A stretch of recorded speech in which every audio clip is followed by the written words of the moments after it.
The question of how and why the United Nations is the crux of the great conspiracy to destroy the sovereignty of the United States and the enslavement of the American people within a UN one-world dictatorship is a complete and unknown mystery to the vast majority of the American people. The reason for this unawareness of the frightening danger to our country and to the entire free world is simple. The masterminds behind this great conspiracy have absolute control of all of our mass communications media, especially television, the radio, the press, and Hollywood. We all know that our State Department, the Pentagon, and the White House have brazenly proclaimed that they have the right and the power to manage the news, to tell us not the truth, but what they want us to believe. They have seized that power on orders from their masters of the great conspiracy.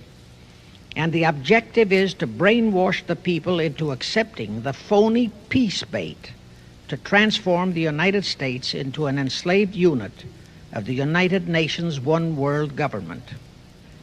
First of all, bear in mind that the so-called UN police action in Korea, fought by the United States, in which 150,000 of our sons were murdered and maimed, was part of the plot, just as the undeclared by Congress war in Vietnam, in which our sons are dying, is part of the plot, just as the plot against Rhodesia and South Africa, in which our sons will be dying, is part of the UN plot. However, the vitally important thing for all Americans, all you mothers of the boys who died in Korea and are now dying in Vietnam, to know is that our so-called leaders in Washington, whom we elected to safeguard our nation and our Constitution, are the betrayers, and that behind them are a comparatively small group of men whose sole objective is to enslave the whole world of humanity in their satanic plot of one world government. Now, in order to give you a very clear picture of this satanic plot, I will go back to its beginning, clear back in the middle of the 18th century, and name the men who put that plot into action, and then bring you down to the present, today's status of that plot. Now, as a matter of further intelligence, a term used by the FBI, let me clarify the meaning of the expression, "He is a liberal." The enemy, meaning the one world conspirators, have seized upon that word liberal as a cover-up for their activities. It sounds so innocent and so humanitarian to be liberal. We'll make sure that the person who calls himself a liberal or is described as a liberal is not in truth a red. Now then, this satanic plot was launched back in the 1760s when it first came into existence under the name of the Illuminati. This Illuminati was organized by one Adam Weishaupt, born a Jew, who was converted to Catholicism and became a Catholic priest, and then, at the behest of the then newly organized House of Rothschild, defected and organized the Illuminati. Naturally, the Rothschilds financed that operation.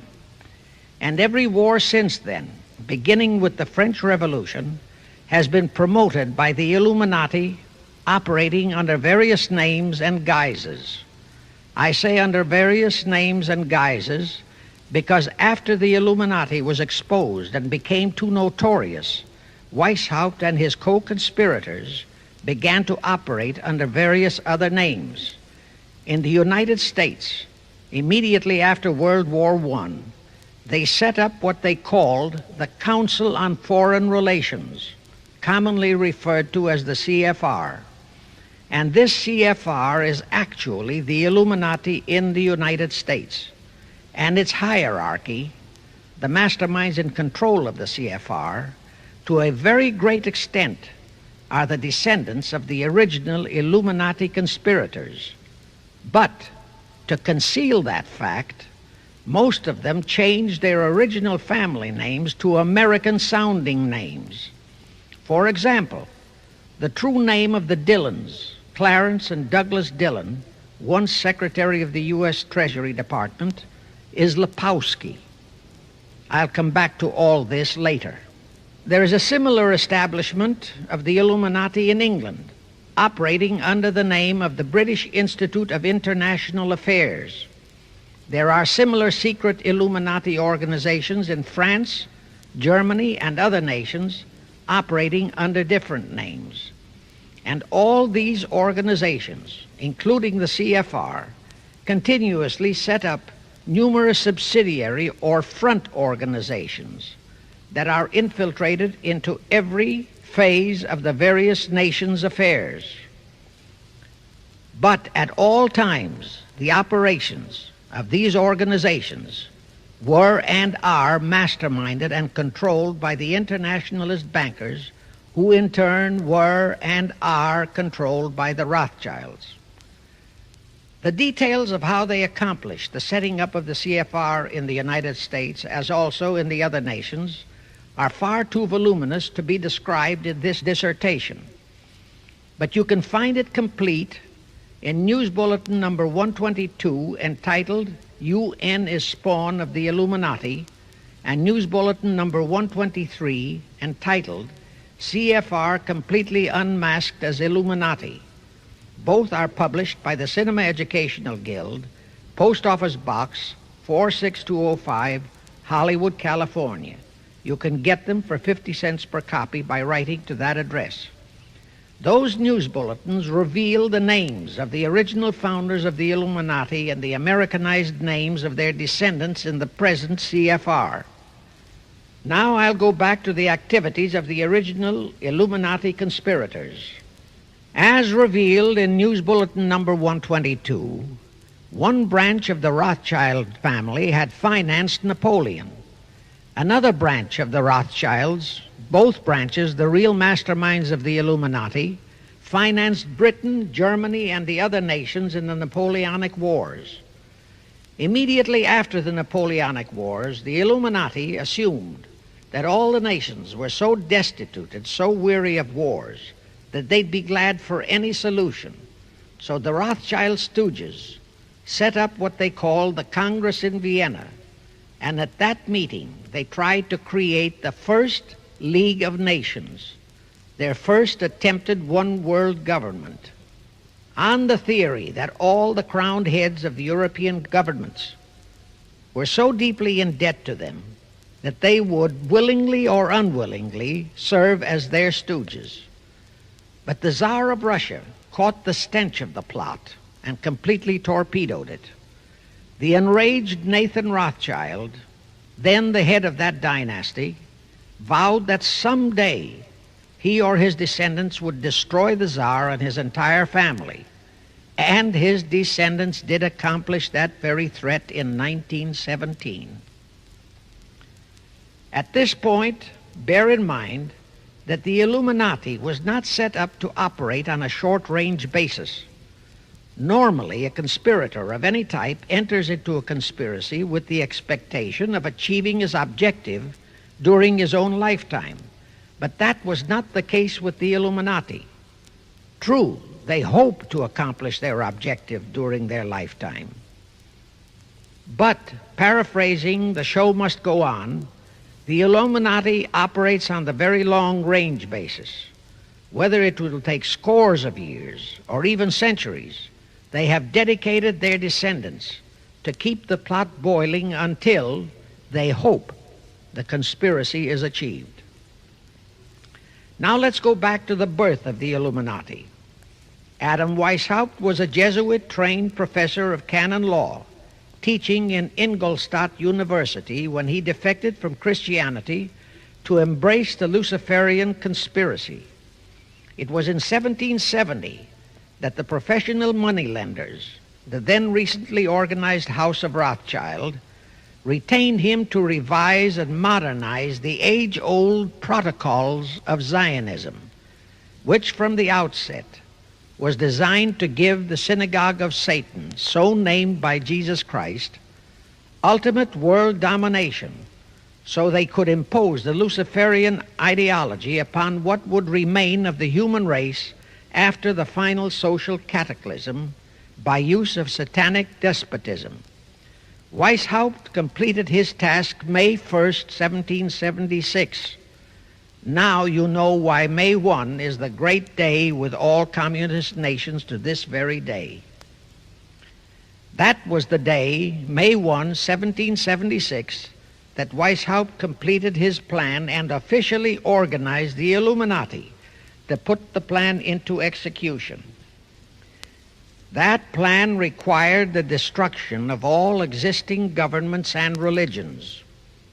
That objective was to be reached by dividing the masses of people whom he, Weishaupt, termed Goyim, or human cattle, into opposing camps in ever-increasing numbers on political, social, economic, and other issues, the very conditions we have in our country today. The opposing sides were then to be armed and incidents provided which would cause them to fight and weaken themselves and gradually destroy national governments and religious institutions. Again, I say, the very conditions in the world today. And at this point, let me stress a prime feature of the Illuminati plans. When and if their blueprint for world control, the protocols of the elders of Zion, is discovered and exposed, they would wipe all the Jews off the face of the earth in order to divert suspicions from themselves. If you think this is far-fetched, bear in mind that they permitted Hitler, a liberal socialist himself, who was financed by Krupp, Kennedy, the Warburgs, and the Rothschilds, to incinerate 600,000 Jews. Now, just why did the conspirators choose the word Illuminati for their satanic organization? Weishaupt himself said that the word is derived from Lucifer and means holders of the light, using the lie that his objective was to bring about a one-world government to enable those with mental ability to govern the world and prevent all wars in the future. In short, using the word peace on earth as his bait, exactly as that same bait, peace, was used by the 1945 conspirators to foist the United Nations on us. Weishaupt, financed, I repeat, by the Rothschilds, recruited some 2,000 paid followers. These included the most intelligent men in the fields of arts and letters, education, the sciences, finance, and industry. He then established lodges of the Grand Orient, Masonic lodges, to be their secret headquarters. And I again repeat that in all of this he was acting under orders from the House of Rothschild. The main features of the Weishaupt plan of operation required his Illuminati to do the following things to help them to accomplish their purpose. Number one, use monetary and sex bribery to obtain control of men already in high places in the various levels of all governments and other fields of endeavor. Once influential persons had fallen for the lies, deceits, and temptations of the Illuminati, they were to be held in bondage by application of political and other forms of blackmail, threats of financial ruin, public exposure and physical harm, even death, to themselves and loved members of their families. Do you realize how many present top officials in our federal government in Washington are controlled in just that way by the CFR? Do you realize how many homosexuals in our State Department, the Pentagon, all federal agencies, even in the White House, are controlled that way? Number two, Illuminati on the faculties of colleges and universities were to cultivate students possessing exceptional mental ability belonging to well-bred families with international leanings and recommend them for special training in internationalism. Such training was to be provided by granting scholarships to those selected by the Illuminists. That gives you an idea what a Rhodes Scholarship means. It means indoctrination into accepting the idea that only a one-world government can put an end to recurring wars and strife. That's how the United Nations was sold to the American people. One of the most notable Rhodes Scholars we have in our country is Senator William J. Fulbright, sometimes referred to as Half-Bright. His entire voting record spells Illuminati. All such scholars were to be first persuaded and then convinced that men of special talent and brains have the right to rule those less gifted on the ground that the masses don't know what is best for them physically, mentally, and spiritually. In addition to the Rhodes and similar scholarships, today there are 3 special Illuminati schools located in Gordonstown in Scotland, Salem in Germany, and Anavrita in Greece. These 3 are known ones, but there are others that are kept under cover. Prince Philip, the husband of Britain's Queen Elizabeth, was educated at Gordonstown at the instigation of Lord Louis Mountbatten, his uncle, a Rothschild relative, who became Britain's admiral of the fleet after World War II ended. Number 3, all influential people trapped into coming under the control of the Illuminati, plus the students who had been specially educated and trained, were to be used as agents and placed behind the scenes of all governments as experts and specialists, so they would advise the top executives to adopt policies which would, in the long run, serve the secret plans of the Illuminati one-world conspiracy and bring about the destruction of the governments and religions they were elected or appointed to serve. Do you know how many such men operate in our government at this very time?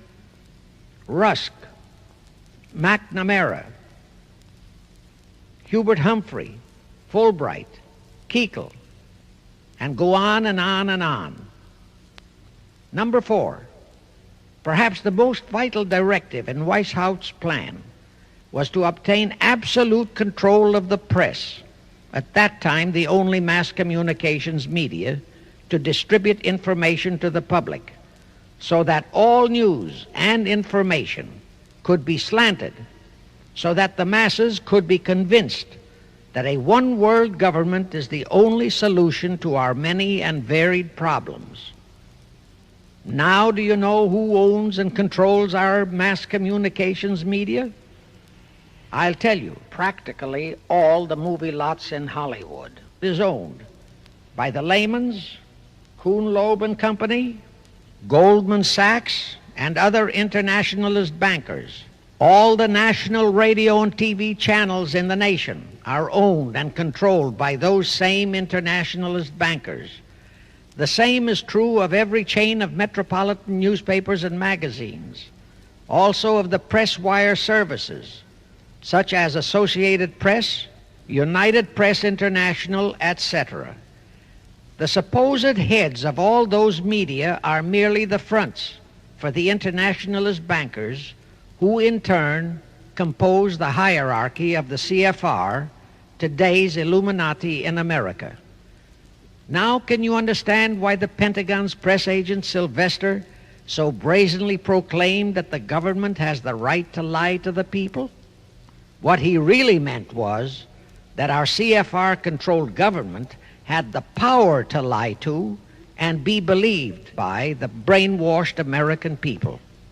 And let's again go back to the first days of the Illuminati.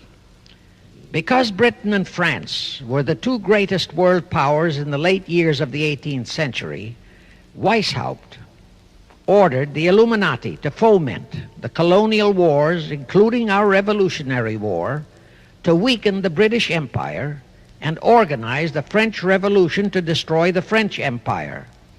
He scheduled the French Revolution to start in 1789. However, in 1784, a true act of God placed the Bavarian government in possession of evidence which proved the existence of the Illuminati, and that evidence could have saved France if they, the French government, hadn't refused to believe it. Here is how that act of God happened. It was in 1874 that Weishaupt issued his orders for the French Revolution. A German writer named Zwack put it into book form. It contained the entire Illuminati story and Weishaupt's plans. A copy of this book was sent to the Illuminists in France, headed by Robespierre, whom Weishaupt had delegated to foment the French Revolution. The courier was struck and killed by lightning as he rode through Ralston on his way from Frankfurt to Paris. The police found the subversive documents on his body and turned them over to the proper authorities. After careful study of the plot, the Bavarian government ordered the police to raid Weishaupt's newly organized lodges of the Grand Orient and the homes of his most influential associates.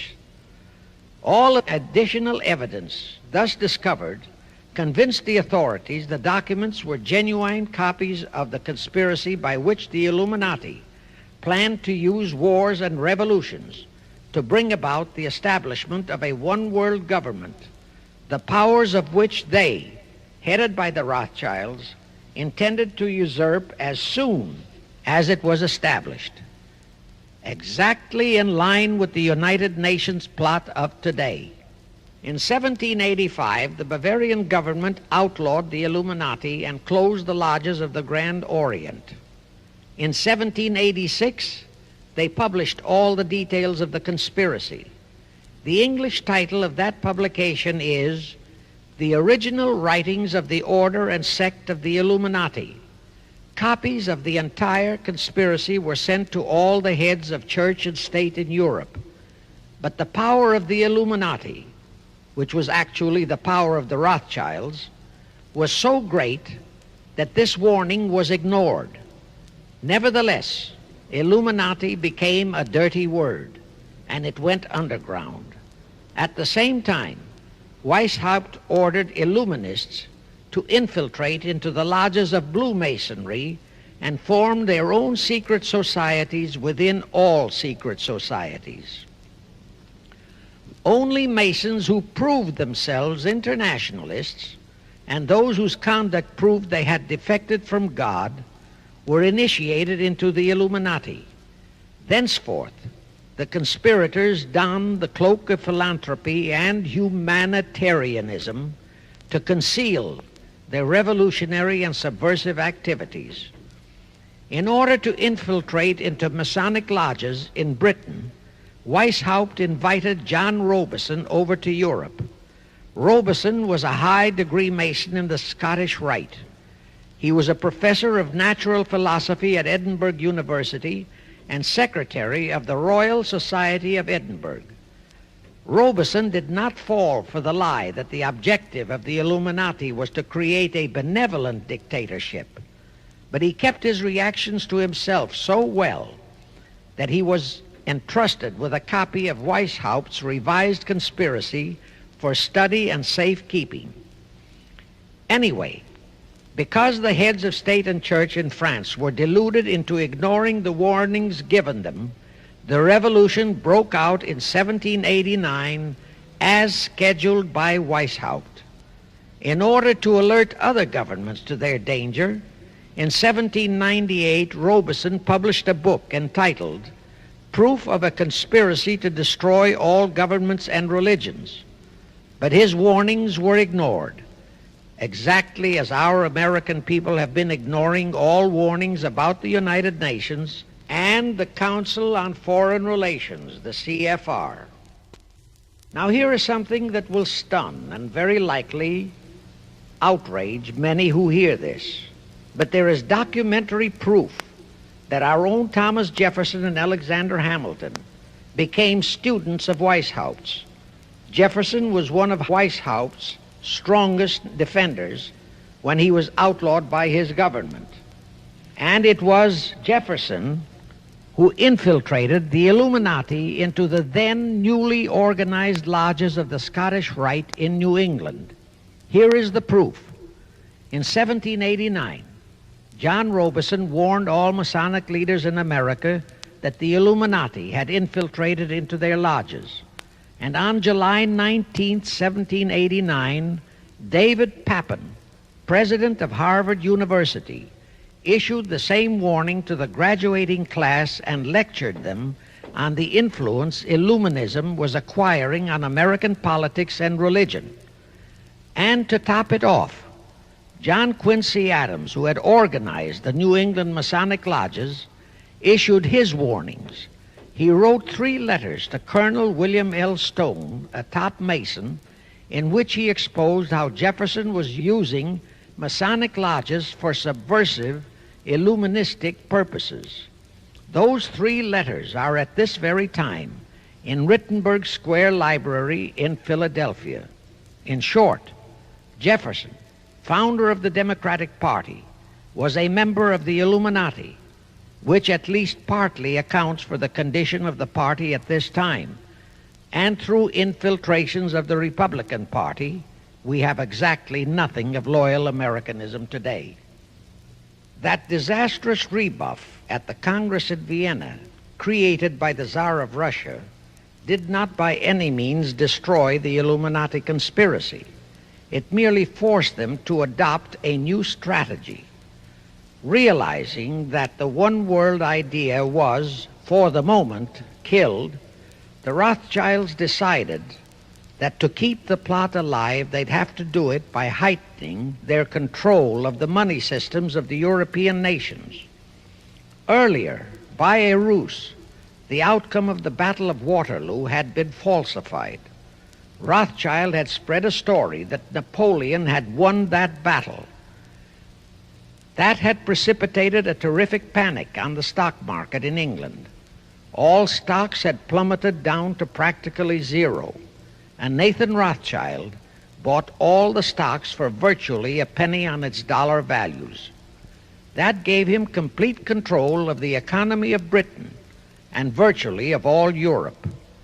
So immediately after that Congress in Vienna had boomeranged, Rothschild forced Britain to set up a new Bank of England, which he absolutely controlled, exactly as later, through Jacob Schiff, he engineered our own Federal Reserve Act, which gave the House of Rothschild a secret control of the economy in the United States.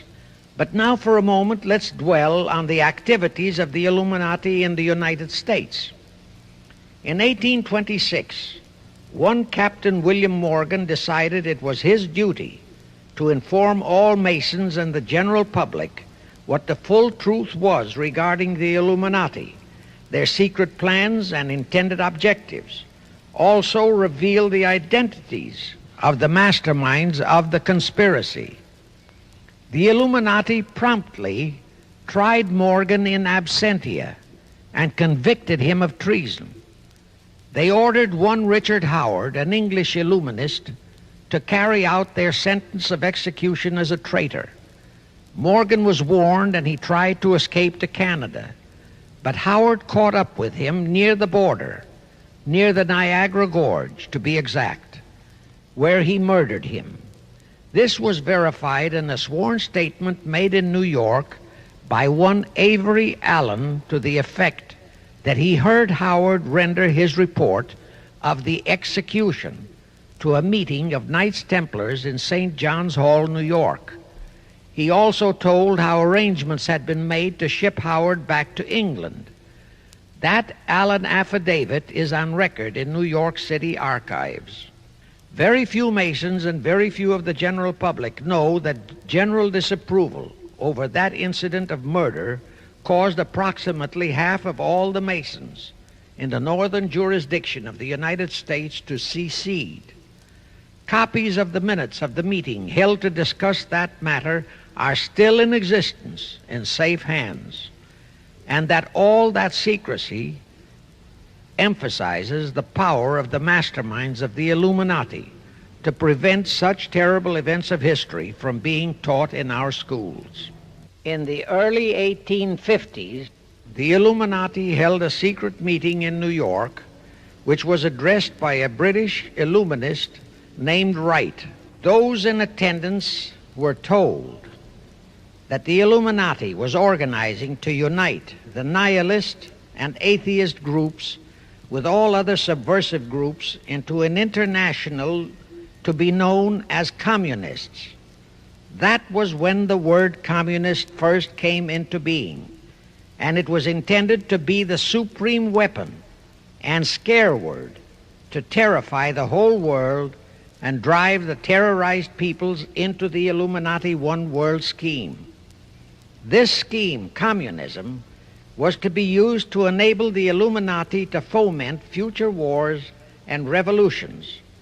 Clinton Roosevelt, a direct ancestor of Franklin Roosevelt, Horace Greeley and Charles Dana, foremost newspaper publishers of that time, were appointed to head a committee to raise funds for the new venture.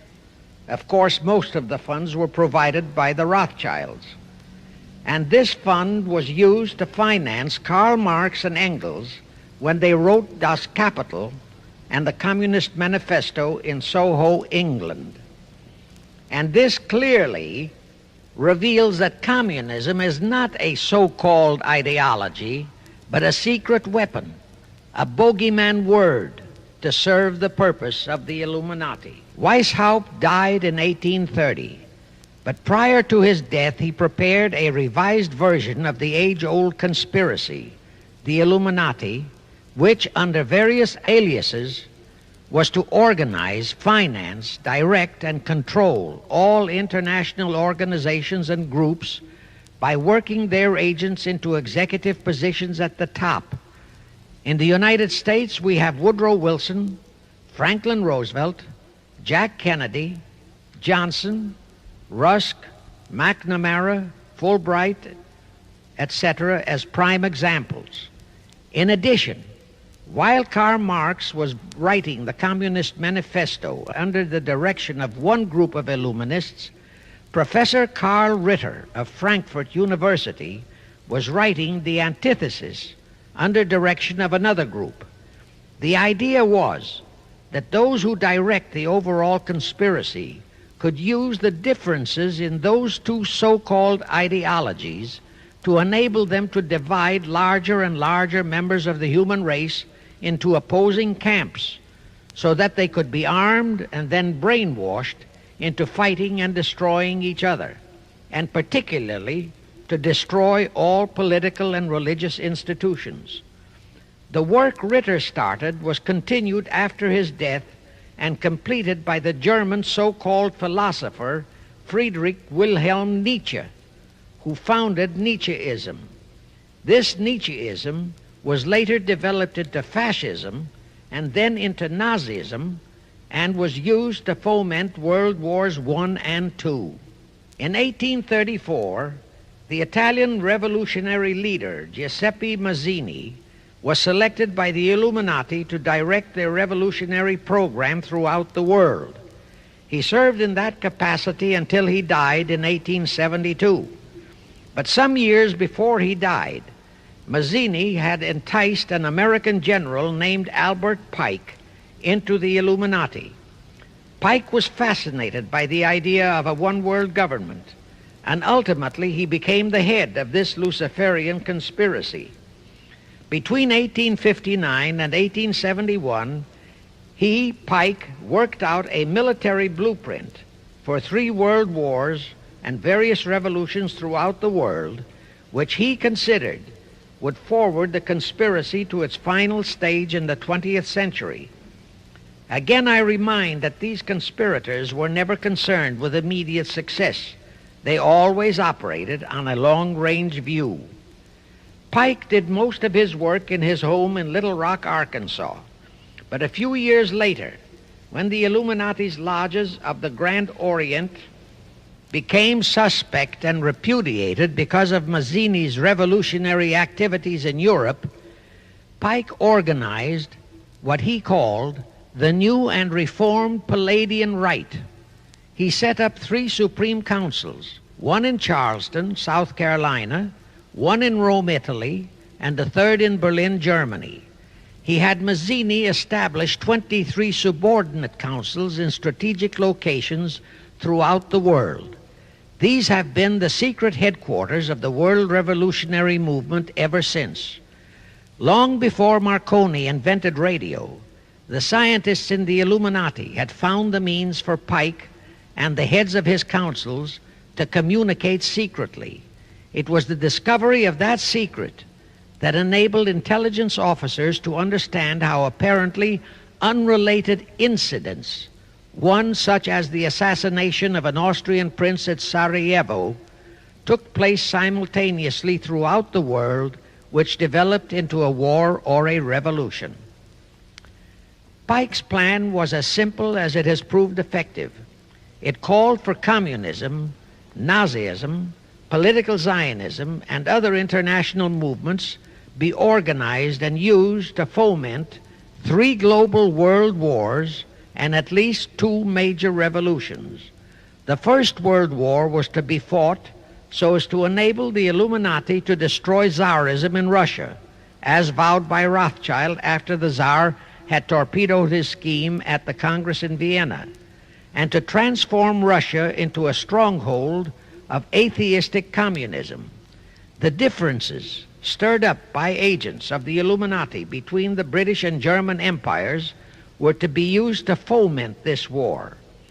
After the war would be ended, communism was to be built up and used to destroy other governments and weaken religions. World War II, when and if necessary, was to be fomented by using the controversies between fascists and political Zionists.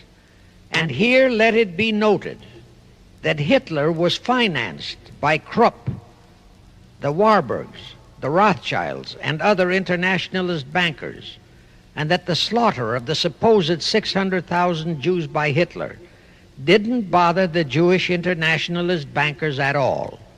That slaughter was necessary in order to create worldwide hatred of the German people and thus bring about the war against them. In short, this Second World War was to be fought to destroy Nazism and to increase the power of political Zionism so that the State of Israel could be established in Palestine. During this World War II, international communism was to be built up until it equaled in strength that of united Christendom. When it reached that point, it was to be contained and kept in check until required for the final social cataclysm. As we know now, Roosevelt, Churchill, and Stalin put that exact policy into effect, and Truman, Eisenhower, Kennedy, and Johnson continued that same exact policy. World War III is to be fomented by using the so-called controversies the agents of the Illuminati, operating under whatever new name, are now stirring up between the political Zionists and the leaders of the Muslim world.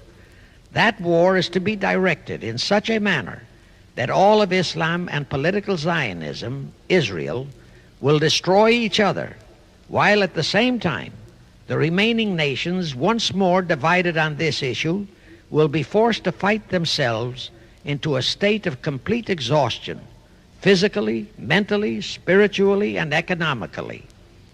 Now, can any thinking person doubt that the intrigue now going on in the Near, Middle, and Far East is designed to accomplish that satanic objective?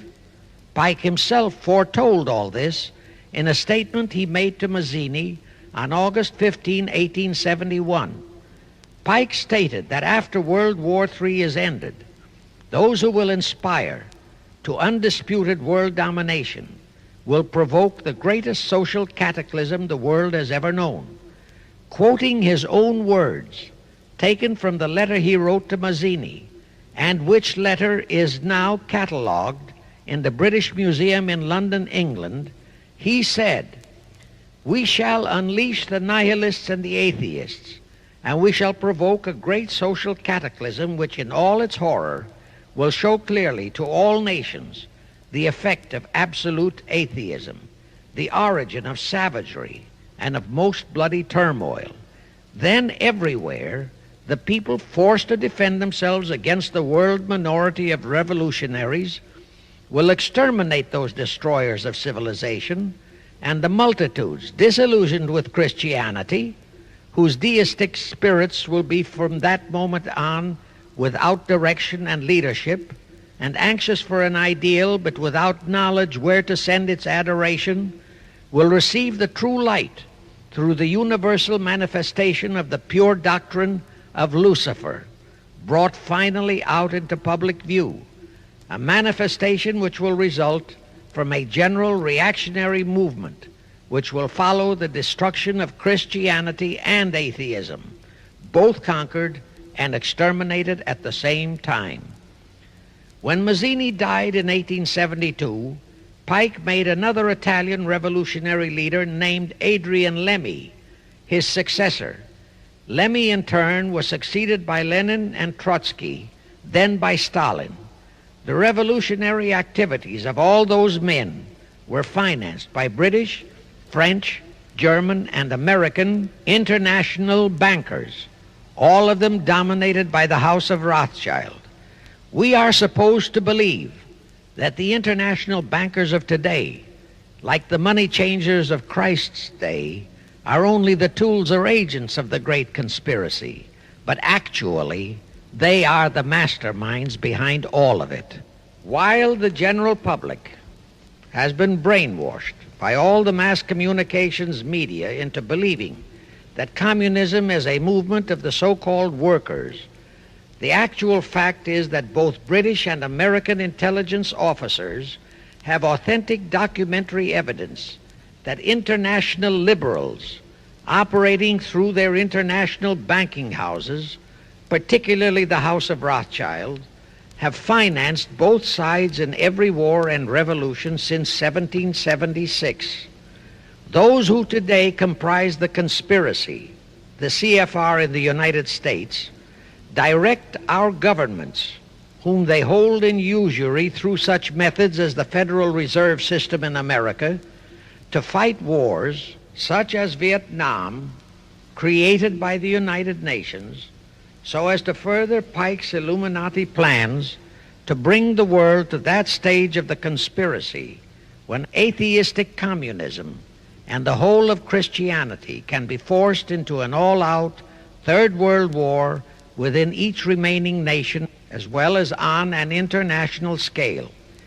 The headquarters of the great conspiracy in the late 1700s was in Frankfurt, Germany, where the House of Rothschild had been established by Mayer Anschelm, who adopted the Rothschild name and linked together other international financiers who had literally sold their souls to the devil.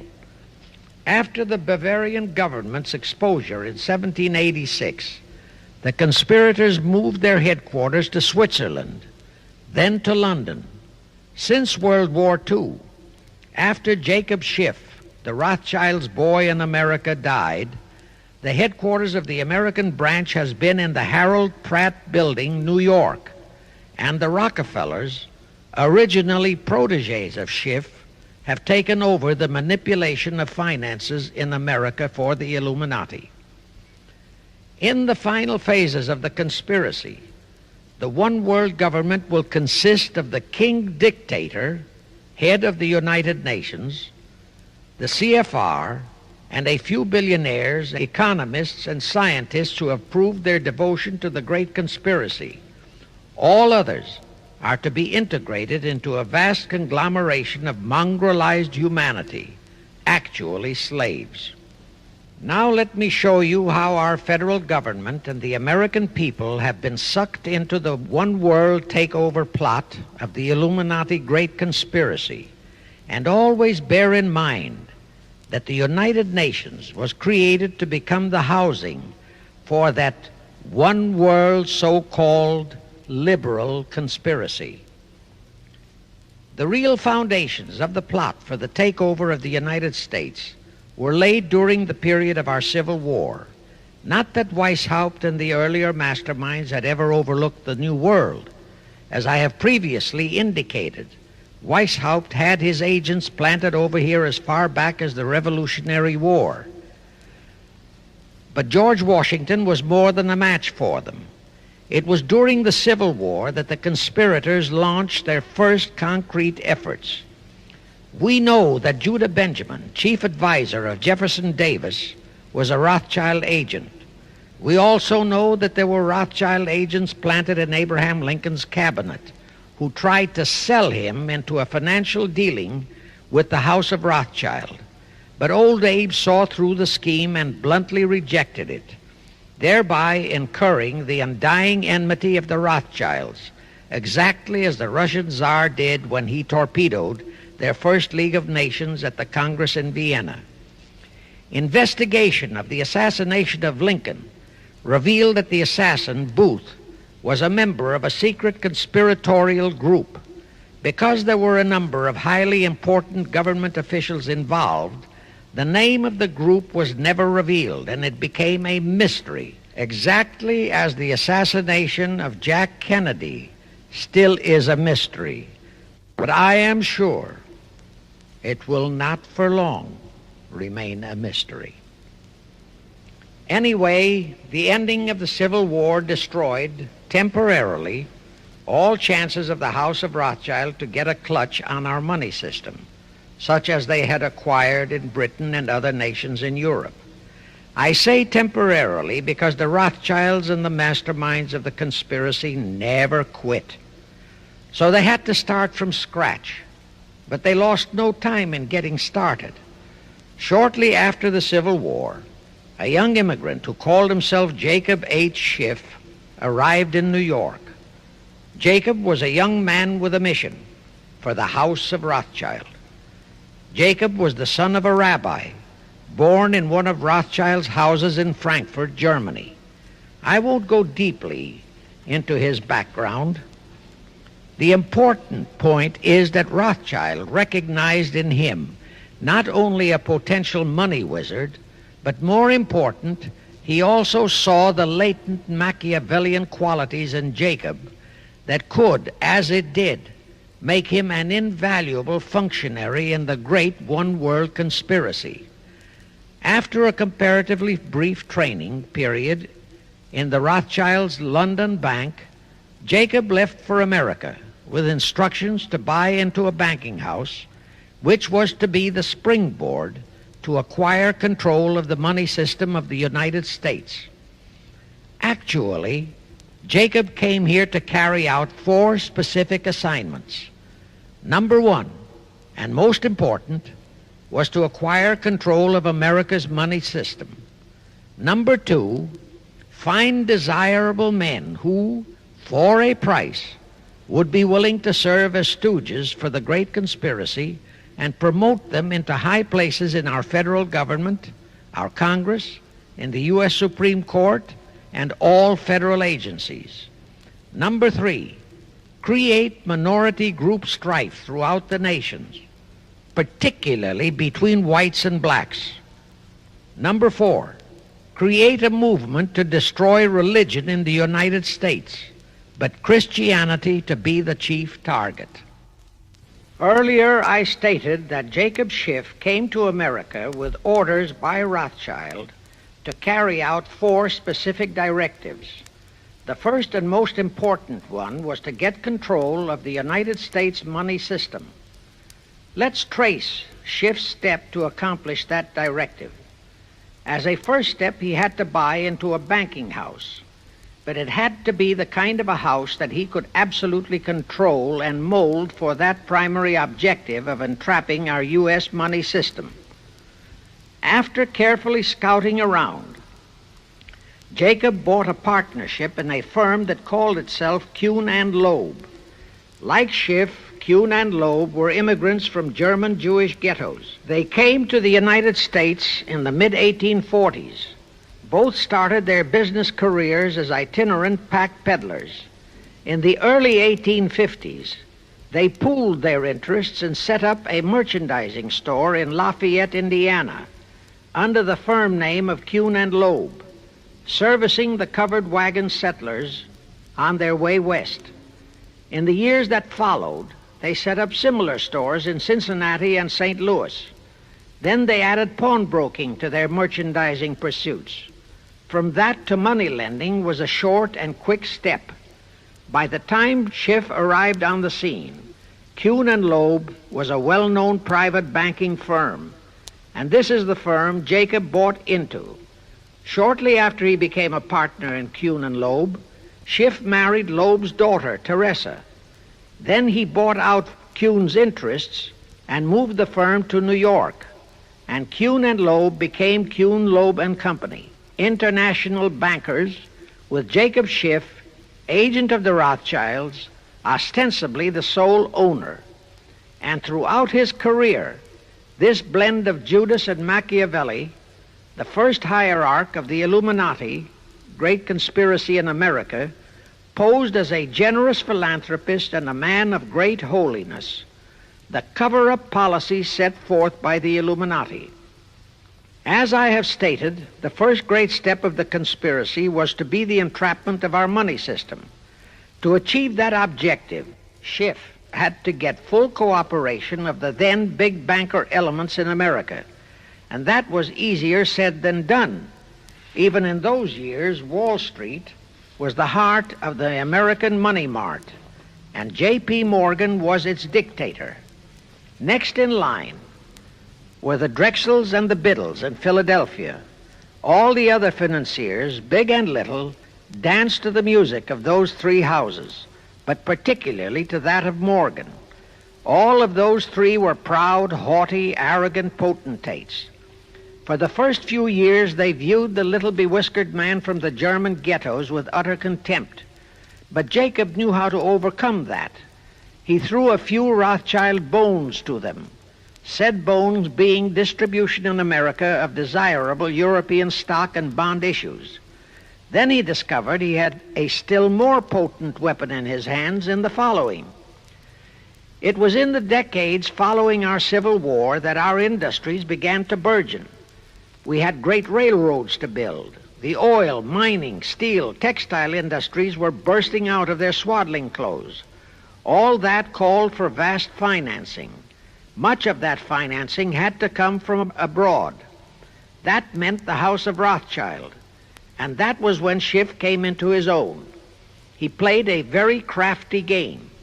He became the patron saint of John D. Rockefeller, Edward R. Harriman, and Andrew Carnegie. He financed the Standard Oil Company for Rocky, the railroad empire for Harriman, and the steel empire for Carnegie.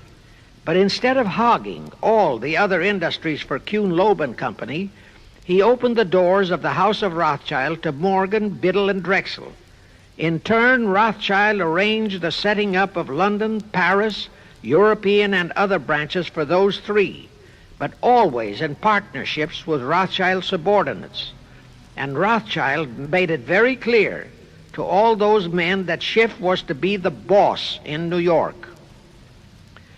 Thus, at the turn of the century, Schiff had a tight control of the entire banking fraternity on Wall Street, which by then, with Schiff's help, included Lehman Brothers, Goldman Sachs, and other internationalist banks, headed by men chosen by the Rothschilds.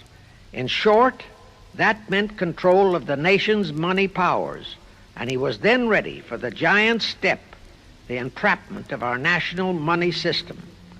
Now, under our Constitution, all control of our money system is vested solely in our Congress. Schiff's next important step was to seduce our Congress to betray that constitutional edict by surrendering that control to the hierarchy of the Illuminati's great conspiracy. In order to legalize that surrender and thus make the people powerless to resist it, it would be necessary to have Congress enact special legislation. To accomplish that, Schiff would have to infiltrate stooges into both houses of Congress, stooges powerful enough to railroad Congress into passing such legislation. Equally, or even more important, he would have to plant a stooge in the White House, a president without integrity and without scruples, who would sign that legislation into law. To accomplish that, he had to get control of either the Republican or the Democratic Party. The Democratic Party was the more vulnerable. It was the hungrier of the two parties. Except for Grover Cleveland, the Democrats had been unable to land one of their men in the White House since before the Civil War. There were two reasons for that. Number one, poverty of the party. Number two, there were considerably more Republican-minded voters than Democrats.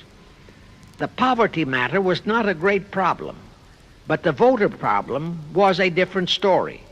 But as I previously said, Schiff was a smart cookie. Here is the atrocious and murderous method he employed to solve that voter problem. His solution emphasizes how very little the Jewish internationalist bankers care about their own racial brethren, as you shall see. Suddenly, around 1890, there broke out a nationwide series of pogroms in Russia. Many, many thousands of innocent Jews, men, women, and children, were slaughtered by the Cossacks and other peasants.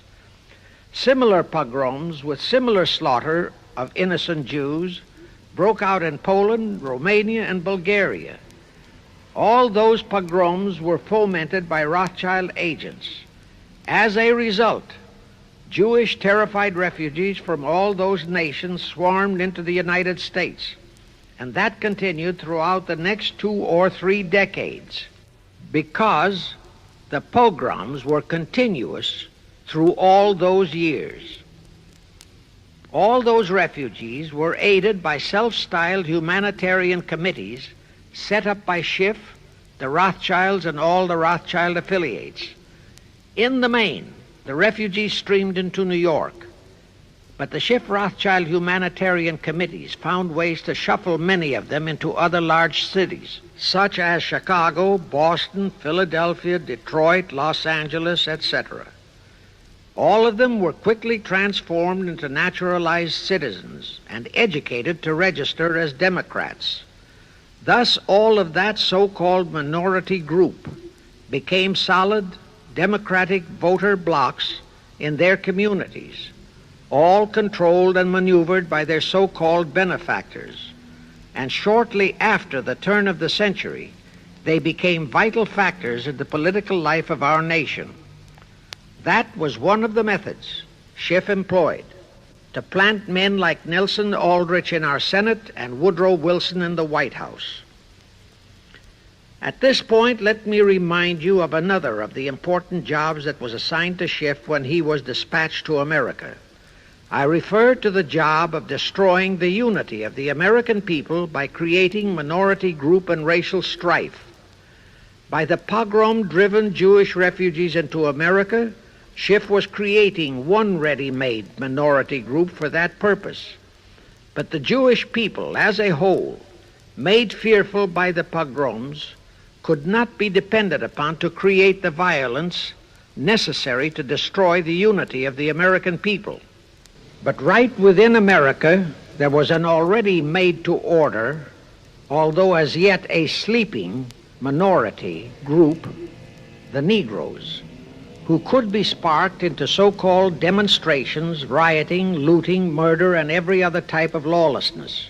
All that was necessary was to incite and arouse them.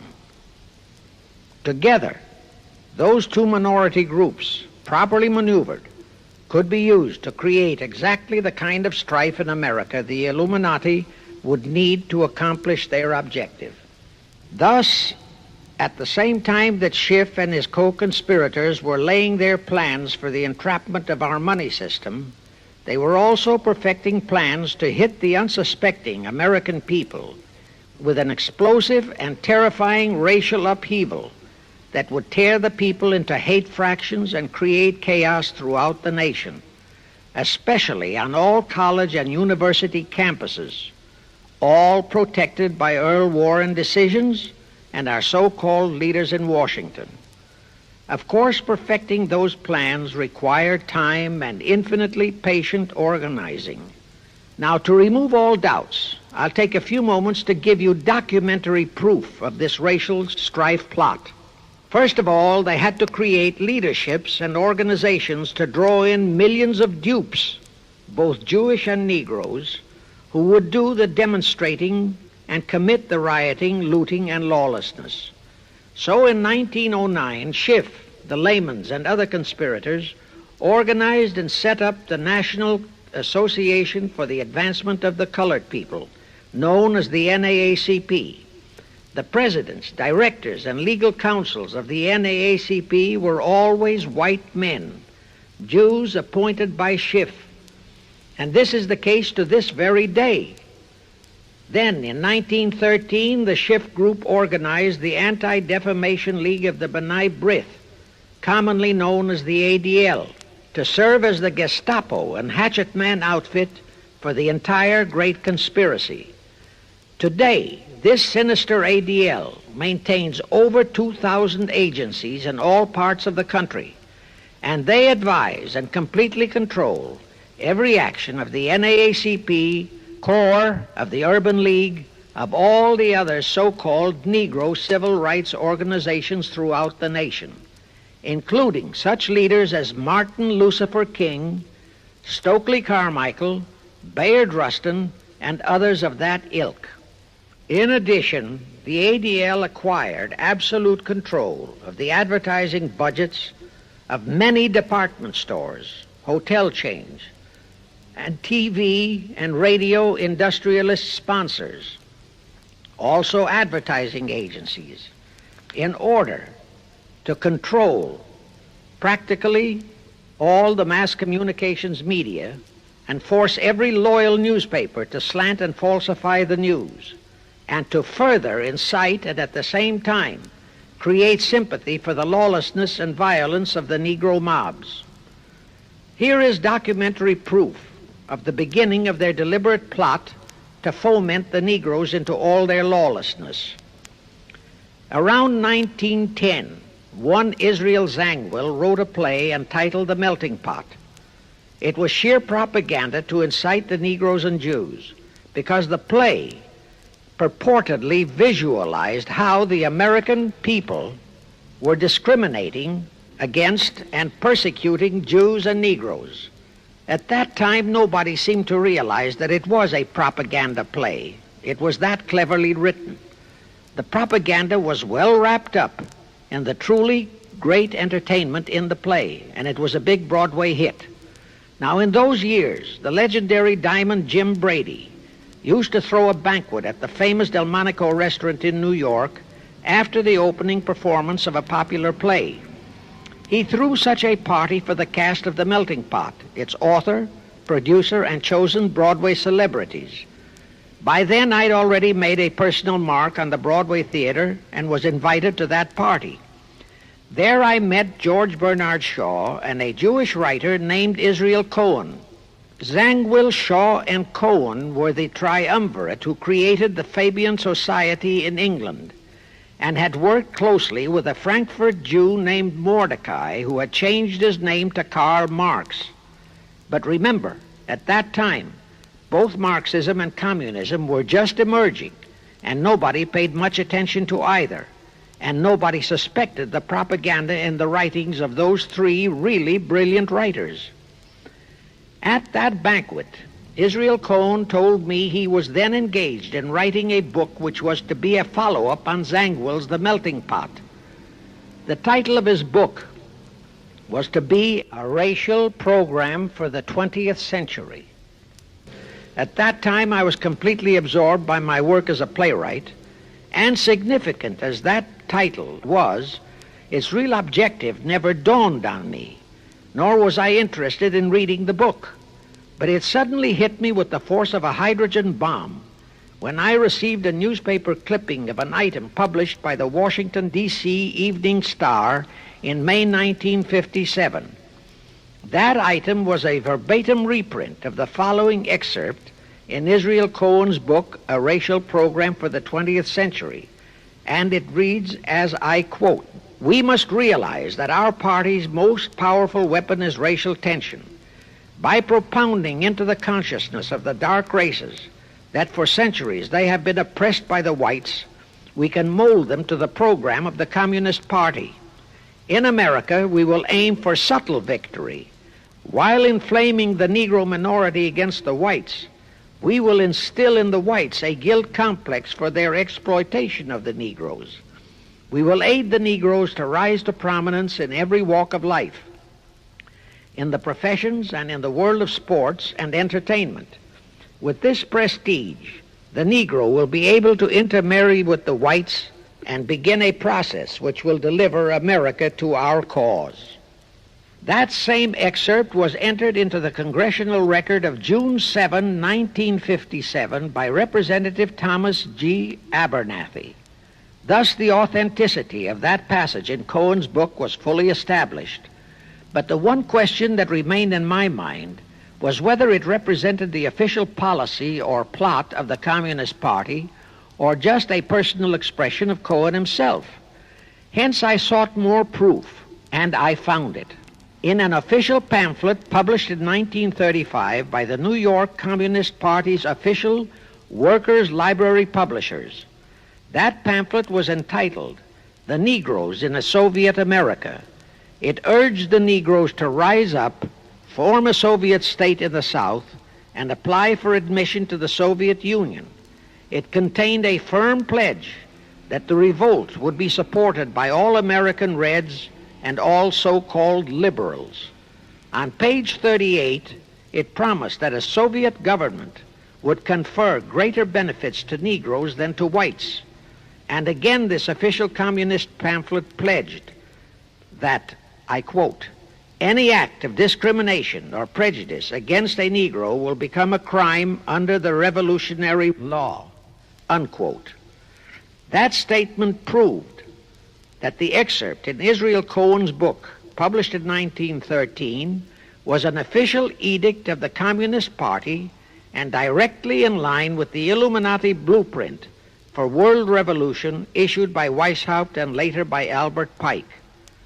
Now there's only one question, and that is to prove that the communist regime is directly controlled by the American Jacob Schiff and London Rothschild masterminds of the Great Conspiracy. A little later, I will provide that proof that will remove even a remote doubt that the Communist Party as we know it was created by those masterminds, capitalists if you will note, that Schiff, the Warburgs, and the Rothschilds planned and financed the entire Russian Revolution, also the murder of the Tsar and his family, and that Lenin, Trotsky, and Stalin took their orders directly from Schiff and the other capitalists whom they supposedly are fighting. Now can you see why the vile Earl Warren and his equally vile co-Supreme Court justices issued that infamous and treasonous desegregation decision in 1954? It was to aid and abet the plot of the Illuminati conspirators to create tension and strife between Negroes and whites. Can you see why the same Earl Warren issued his decision prohibiting Christian prayers and Christmas carols in our schools? It was done to destroy Christianity. Can you see why Eisenhower, despite all the rigid constitutional prohibitions, sent federal troops into a southern state to enforce the desegregation decision? Why Kennedy did likewise? And can you see why Johnson and 66 senators, despite the protests of 90% of the American people, voted for the Consular Treaty, which opens our entire country to Russian spies and saboteurs? All those 66 senators are 20th century Benedict Arnolds. It is up to you and you, all of the American people, to force Congress, our elected servants, to haul in those American traitors for impeachments, and that when proven guilty, they all be given the punishment prescribed for traitors who aid and abet our enemies. And that includes the forcing of rigid investigations by Congress of the CFR and all their fronts, such as the ADL, the NAACP, SNCC, and such Illuminati tools as Martin Lucifer King. Such investigations will completely unmask all the leaders in Washington and the Illuminati and all their affiliations and affiliates as traitors carrying out the Illuminati plot. It will completely unmask the United Nations as the intended crux of the entire plot and force Congress to take the U.S. out of the UN and hurl the UN out of the U.S. In fact, it will destroy the UN and the entire plot. Before I close this phase, I wish to reiterate and stress one vital point, which I urge you to never forget if you wish to save our country for your children and their children. Here is the point. Every unconstitutional and unlawful act committed by Woodrow Wilson, by Franklin Roosevelt, by Truman, Eisenhower, and Kennedy, and are now being committed by Johnson, is exactly in line with the Illuminati conspirators' centuries-old plot outlined by Weishaupt and Albert Pike. Every vicious decision issued by the traitorous Earl Warren and his equally traitorous Supreme Court justices was directly in line with what the Illuminati blueprint required. That all the treason committed by our State Department under Rusk and earlier by John Foster Dulles and Marshall, also all the treason committed by McNamara and his predecessors, is directly in line with that same Illuminati blueprint for the takeover of the world. Also the amazing treason by various members of our Congress, especially by the 66 senators who signed for the Consular Treaty, has been committed on orders from the Illuminati. Now I will go back to Jacob Schiff's entrapment of our money system and the treasonous actions that followed. It will also reveal the Schiff-Rothschild control of not only Karl Marx, but of Lenin, Trotsky, and Stalin, who created the revolution in Russia and set up the Communist Party. It was in 1908 that Schiff decided the time had come for his seizure of our money system. His chief lieutenants in that seizure were Colonel Edward Mandel House, whose entire career was that of chief executive and courier for Schiff, as I shall show, Bernard Baruch, and Herbert Lehman. In the fall of that year, they assembled in secret conclave at the Jekyll Island Hunt Club, owned by J.P. Morgan at Jekyll Island, Georgia. Among those present were J.P. Morgan, John D. Rockefeller, Colonel House, Senator Nelson Aldrich, Schiff, Stillman and Vanderlip of the New York National City Bank, W.N.J. Seligman, Eugene Meyer, Bernard Baruch, Herbert Lehman, Paul Warburg, in short, all of the international bankers in America, all of them members of the hierarchy of the Illuminati's great conspiracy. A week later, they emerged with what they called the Federal Reserve System. Senator Aldrich was the stooge who was to railroad it through Congress. But they held that railroading in abeyance for one chief reason. They would first have to plant their man, an obedient stooge, in the White House to sign the Federal Reserve Act into law.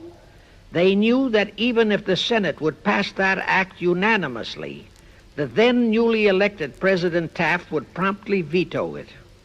So they waited.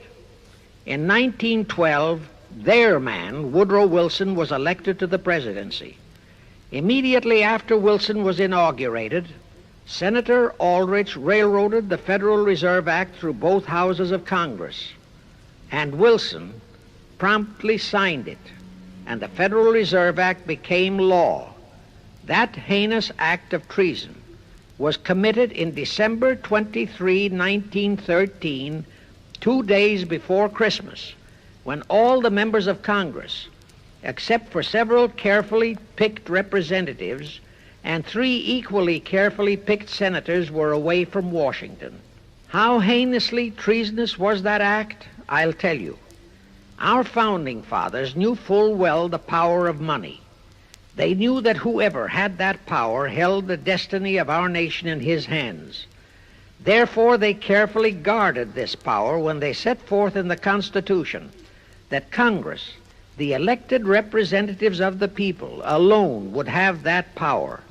The constitutional language on this point is brief, concise, and specific, stated in Article 1, Section 8, Paragraph 5, defining the duties and powers of Congress, and I quote, "To coin money, regulate the value thereof, and of foreign coin, and the standard of weights and measures," unquote. But on that tragic, unforgettable day of infamy, December 23, 1913, the men we sent to Washington to safeguard our interests, the representatives and senators and Woodrow Wilson, delivered the destiny of our nation into the hands of two aliens from Eastern Europe, Jacob Schiff and Paul Warburg. Warburg was a very recent immigrant who came here on orders from Rothschild for the express purpose of blueprinting that foul Federal Reserve Act. Now, the vast majority of the American people think that the Federal Reserve System is a United States government-owned agency. That is positively false. All of the stock of the Federal Reserve banks is owned by the member banks, and the heads of the member banks are all members of the hierarchy of the great Illuminati conspiracy known today as the CFR. The details of that act of treason in which many traitorous so-called Americans participated are far too long for this recording, but all those details are available in a book entitled The Federal Reserve Conspiracy, written by Eustace Mullins. In that book, Mullins tells the entire horrifying story and backs it up with unquestionable documentations. Aside from it being a truly fascinating and shocking story of that great betrayal, every American should read it as a matter of vital intelligence for the time when the whole American people will finally come awake and smash the entire conspiracy.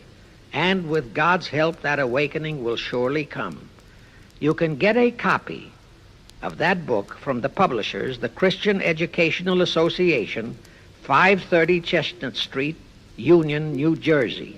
Now, if you think that those aliens and their by accident of birth American co-conspirators would be content with just the control of our money system, you're in for another very sad shock.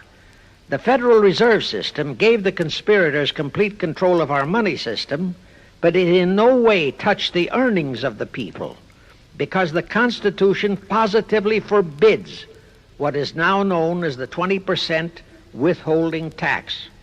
But the Illuminati blueprint for one world enslavement called for the confiscation of all private property and control of individual earning powers.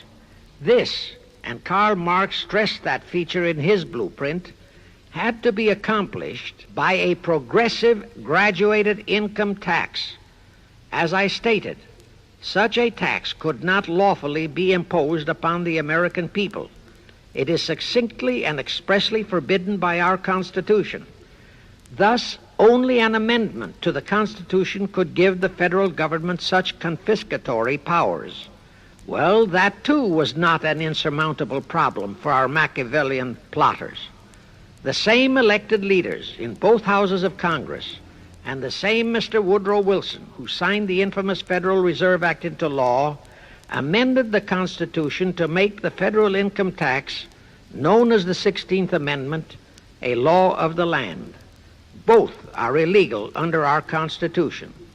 In short, the same traitors signed both betrayals, the Federal Reserve Act and the 16th Amendment, into law. However, it seems that nobody ever realized that the 16th Amendment was set up to rob, and I do mean rob, the people of their earnings via the income tax provision. The plotters didn't fully use that provision until World War II, when that great humanitarian, Franklin Roosevelt, applied a 20% withholding tax on all small wage earners and up to 90% on higher incomes. Oh, of course, he faithfully promised that it would be only for the duration of the war.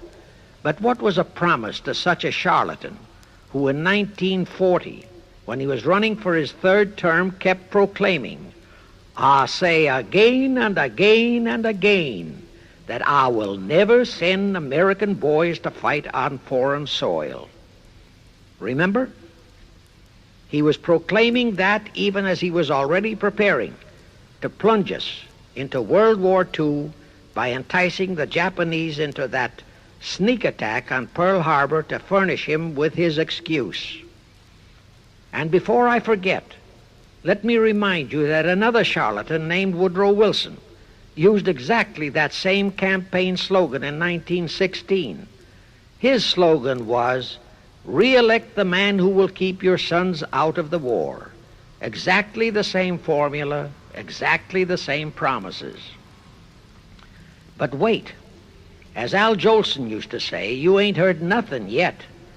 That 16th Amendment income tax trap was intended to confiscate, rob, the earnings only of the common herd, you and me. It was not intended to even touch the huge incomes of the Illuminati gang, the Rockefellers, the Carnegies, the Lehmans, and all the other conspirators. So together with that 16th Amendment, they created what they called the tax-free foundations. That would enable the conspirators to transform their huge wealth into such so-called foundations and avoid payment of virtually all income taxes. The excuse for it was that the earnings of those tax-free foundations would be devoted to humanitarian philanthropy. So we now have the several Rockefeller foundations, the Carnegie Endowment Fund, the Ford Foundation, the Mellon Foundation, and hundreds of similar tax-free foundations. And what kind of philanthropy do these foundations support? Well, they finance all the civil rights groups that are creating all the chaos and rioting all over the country. They finance the Martin Lucifer Kings. The Ford Foundation finances the Center for the Study of Democratic Institutions in Santa Barbara, commonly referred to as Moscow West, and which is headed by Wonderboy Hutchins, Walter Reuther, Irwin Canham, and others of that ilk. In short, the tax-free foundation financed those who are doing the job for the Illuminati Great Conspiracy. And what are the hundreds of billions of dollars they confiscate every year from the earnings of the common herd, you and me, used for? Well, for one thing, there's the foreign aid gimmick, which gave billions to Communist Tito, plus gifts of hundreds of jet planes, many of which were turned over to Castro, plus the costs of training communist pilots so that they can the better shoot down our planes, billions to Red Poland, billions to India, billions to Sukarno, billions to other enemies of the United States. That's what that treasonously railroaded 16th Amendment has done to our nation, to the American people, to you and to me, to your children and their children. Our CFR Illuminati-controlled federal government can grant tax-free status to all foundations and pro-red one-world outfits, such as the Fund for the Republic. But if you, or a patriotic pro-organization, is too outspokenly pro-American, they can terrify and intimidate you by finding a misplaced comma in your income tax report and by threatening you with penalties, fines, and even prison. Future historians will wonder how the American people could have been so naive and stupid as to have permitted such audaciously brazen acts of treason as the Federal Reserve Act and the 16th Amendment. Well, they were not naive and they were not stupid. The answer is they trusted the men they elected to safeguard our country and our people, and they just didn't have even an inkling about either betrayal until after each one had been accomplished. It was the Illuminati-controlled mass communications media that kept and is keeping our people naive and stupid and unaware of the treason being committed. Now the great question is, when will the people wake up and do to our traitors of today what George Washington and our founding fathers would have done to Benedict Arnold? Actually, Benedict Arnold was a petty traitor compared to our present traitors in Washington. Now let's go back to the events that followed the rape of our Constitution by the passage of the Federal Reserve Act of the 16th Amendment. With Wilson completely under their control, the masterminds of the great conspiracy put in motion their next and what they hoped would be their final steps to achieve their one-world government. The first of those steps was to be World War I. Why war? Simple. The only excuse for a one-world government is that it will supposedly ensure peace. The only thing that can make people cry for peace is war. War brings chaos, destruction, exhaustion, to winner as well as to loser. It brings economic ruin to both. Most important, it destroys the flower of the young manhood of both. To the saddened and heartbroken oldsters, the mothers and fathers, who are left with nothing but memories of their beloved sons, peace becomes worth any price. And that is the emotion upon which the conspirators depend for the success of their satanic plot. Throughout the 19th century, from 1814 to 1914, the world as a whole was at peace. Such wars as the Franco-Prussian, our own Civil War, the Russo-Japanese War, were what might be termed local disturbances that did not affect the rest of the world. All the great nations were prosperous, the peoples staunchly nationalistic and fiercely proud of their sovereignties. It was utterly unthinkable that the French and the German peoples would be willing to live under a one-world government, or the Turks and the Russians, or the Chinese and the Japanese. Even more unthinkable that a Kaiser Wilhelm or a Franz Joseph or a Tsar Nicholas or any monarch would willingly and meekly surrender his throne to a one-world government. But bear in mind that the peoples in all nations are the real power, and only one thing, war, could make the peoples yearn and clamor for a peace-ensuring one-world government. But it would have to be a frightful and horribly devastating war.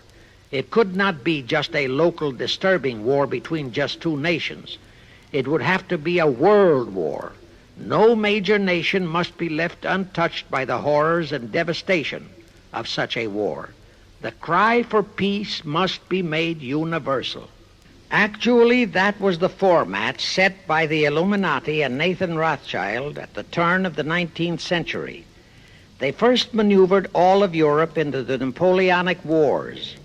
Then the Congress in Vienna, which they, and particularly Rothschild, planned to transform into a League of Nations, which was to have been the housing for their one-world government, exactly as the present United Nations was set up to be the housing for the forthcoming, God forbid, one-world government. Anyway, that was the format the House of Rothschild and Jacob Schiff decided to employ to achieve their objective in 1914. Of course, they knew that that same format had failed in 1814, but they theorized that was only because the Tsar of Russia had torpedoed that scheme. Well, the present 1914 conspirators would eliminate that 1814 fly in the ointment. They'd make sure that after the New World War, they were conspiring, there'd be no Tsar of Russia around to throw monkey wrenches into the machinery. I won't go into how they accomplished this first step to launch a world war. History records that World War I was precipitated by a trivial incident, the kind of incident both Weishaupt and Albert Pike had incorporated in their blueprints. That incident was the assassination of an Austrian archduke, arranged by the Illuminati masterminds. The war followed. It involved Germany, Austria-Hungary, and their allies, so-called the Axis powers, against France, Britain, and Russia, called the Allies. Only the United States was not involved during the first 2 years.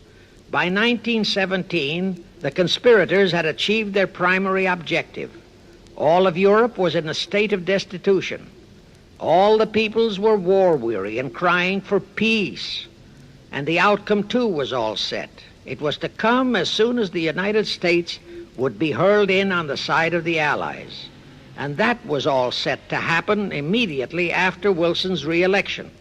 After that, there could be only one outcome: complete victory for the Allies. To fully confirm my statement that long before 1917, the conspiracy headed in America by Jacob Schiff had it all set to hurl the United States into that war, I will cite the proof. When Wilson was campaigning for re-election in 1916, his chief appeal was, "Re-elect the man who will keep your sons out of the war." But during that same campaign, the Republican Party publicly charged that Wilson had long committed himself to throw us into the war. They charged that if he would be defeated, he would accomplish that act during his few remaining months in office. But if re-elected, he would hold off until after re-election. But at that time, the American people looked upon Wilson as a God-man. Well, Wilson was re-elected, and as per the schedule of the conspirators, he hurled us into the war in 1917. He used the sinking of the Lusitania as an excuse, a sinking which also was prearranged. Roosevelt, also a God-man in the eyes of the American people, followed the same technique in 1941 when he used the prearranged Pearl Harbor attack as his excuse for hurling us into World War II. Now, exactly as the conspirators planned, victory for the Allies would eliminate all the monarchs of the defeated nations and leave all their peoples leaderless, confused, bewildered, and perfectly conditioned for the one world government the great conspiracy intended would follow. But there still would be an obstacle, the same obstacle that had balked the Illuminati and Rothschild at that Congress in Vienna peace gathering after the Napoleonic Wars. Russia would be on the winning side this time, as it was in 1814. Therefore, the Tsar would be securely on his throne. Here it is pertinent to note that Russia, under the Tsarist regime, had been the one country in which the Illuminati had never made any headway, nor had the Rothschilds ever been able to infiltrate their banking interests. Thus, a winning Tsar would be more difficult than ever to cope with. Even if he could be enticed into a so-called League of Nations, it was a foregone conclusion that he would never, but never go for a one-world government. So even before the outbreak of World War I, the conspirators had a plan in the making to carry out Nathan Rothschild's vow of 1814 to destroy the Tsar and also murder all possible royal heirs to the throne. And it would have to be done before the close of the war, and the Russian Bolsheviki were to be their instruments in this particular plot. From the turn of the century, the chiefs of the Bolsheviki were Nikolai Lenin, Leon Trotsky, and later Joseph Stalin. Of course, those were not their true family names. Prior to the outbreak of the war, Lenin headquartered in Paris. After the outbreak, Switzerland became his haven. Trotsky's headquarters were on the Lower East Side in New York, largely the habitat of Russian Jewish refugees. Both Lenin and Trotsky were similarly bewhiskered and unkempt. In those days, that was the badge of Bolshevism. Both lived well, yet neither had a regular occupation. Neither had any visible means of support, yet both always had plenty of money. All those mysteries were solved in 1917. Right from the outset of the war, strange and mysterious goings-on were taking place in New York. Night after night, Trotsky darted furtively in and out of Jacob Schiff's palatial mansion. And in the dead of those same nights, there were gatherings of hoodlums of New York's Lower East Side, all of them Russian refugees, at Trotsky's headquarters, and all were going through some mysterious sort of training process. But it was all shrouded in mystery. Nobody talked, although it did leak out that Schiff was financing all of Trotsky's activities. Then suddenly Trotsky vanished. So did approximately 300 of his trained hoodlums. Actually, they were on the high seas in a Schiff-chartered ship bound for a rendezvous with Lenin and his gang in Switzerland. And on that ship was $20 million in gold, the $20 million Schiff provided to finance the Bolsheviki takeover of Russia. In anticipation of Trotsky's arrival, Lenin prepared to throw a party in his Switzerland hideaway. Men of the very highest places in the world were to be guests at that party. Among them were the mysterious Colonel Edward Mandell House, Woodrow Wilson's mentor and palsy-walsy, and more important, Schiff's special and confidential messenger. Another of the expectant guests was Warburg of the Warburg banking clan in Germany, who were financing the Kaiser, and whom the Kaiser had rewarded by making him chief of the secret police of Germany. In addition, there were the Rothschilds of London and Paris, also Litvinov, Kaganovich, Stalin, who was then head of a train and bank-robbing gang of bandits. He was known as the Jesse James of the Urals. And here I must remind that England and France were then long in war with Germany, and that on February 3, 1917, Wilson had broken off all diplomatic relations with Germany. Therefore, Warburg, Colonel House, the Rothschild, and all those others were enemies. But of course, Switzerland was neutral ground where enemies could meet and be friends, especially if they had some scheme in common. That Lenin party was very nearly wrecked by an unforeseen incident. The Schiff-chartered ship on its way to Switzerland was intercepted and taken into custody by a British warship. But Schiff quickly rushed orders to Wilson to order the British to release the ship intact with the Trotsky hoodlums and the gold. Wilson obeyed. He warned the British that if they refused to release the ship, the United States would not enter the war in April as he had faithfully promised a year earlier. The British heeded the warning. Trotsky arrived in Switzerland, and the Lenin party went off as scheduled. But they still faced what ordinarily would have been the insurmountable obstacle of getting the Lenin-Trotsky band of terrorists across the border into Russia. Well, that's where Brother Warburg, chief of the German secret police, came in. He loaded all those thugs into sealed freight cars and made all the necessary arrangement for their secret entry into Russia. The rest is history. The revolution in Russia took place, and all members of the royal Romanov family were murdered. Now, my chief objective is to establish beyond even a remote doubt that communism, so-called, is an integral part of the Illuminati's great conspiracy for the enslavement of the entire world, that communism, so-called, is merely their weapon and bogeyman word to terrify the peoples of the whole world, and that the conquest of Russia and the creation of communism was in great part organized by Schiff and the other international bankers right in our own city of New York. A fantastic story? Yes. Some might even refuse to believe it.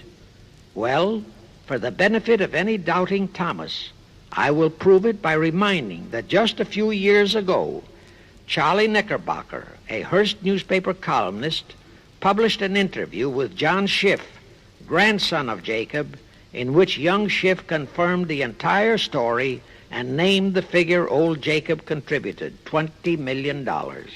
If anybody still has even a remote doubt that the entire menace of communism was created by the masterminds of the great conspiracy right in our own city of New York, I will cite the following historical fact.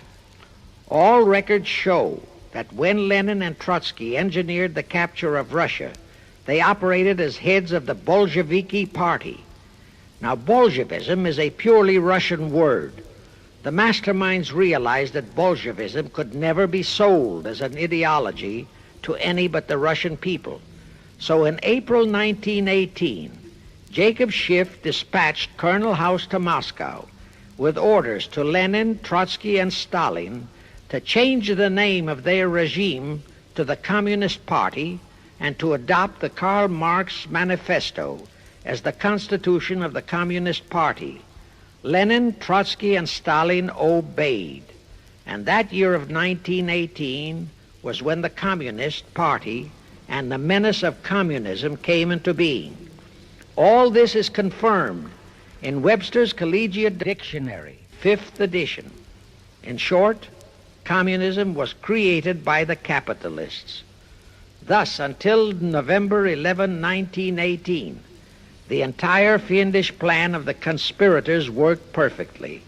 All the great nations, including the United States, were war-weary, devastated, mourning their dead. Peace was the great universal desire.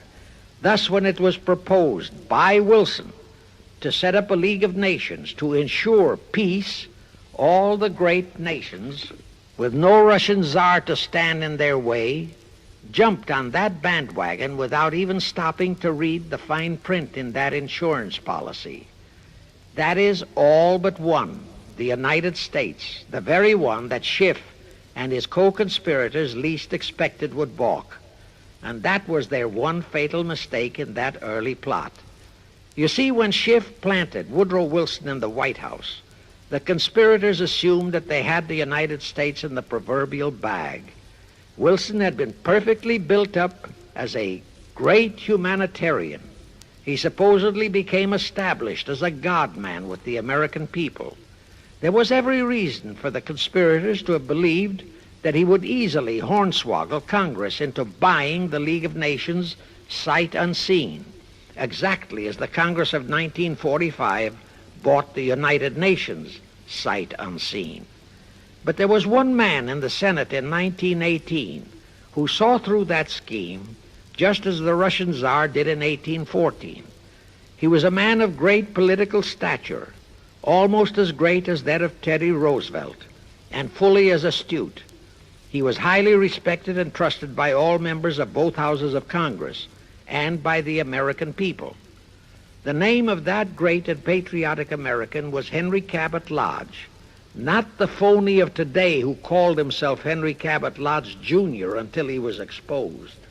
Lodge completely unmasked Wilson and kept the United States out of the League of Nations. Here it becomes of great interest to know the real reason for the Wilson League of Nations flop. As I previously stated, Schiff was sent to the United States to carry out 4 specific assignments. Number 1 and most important was to acquire complete control of the U.S. money system.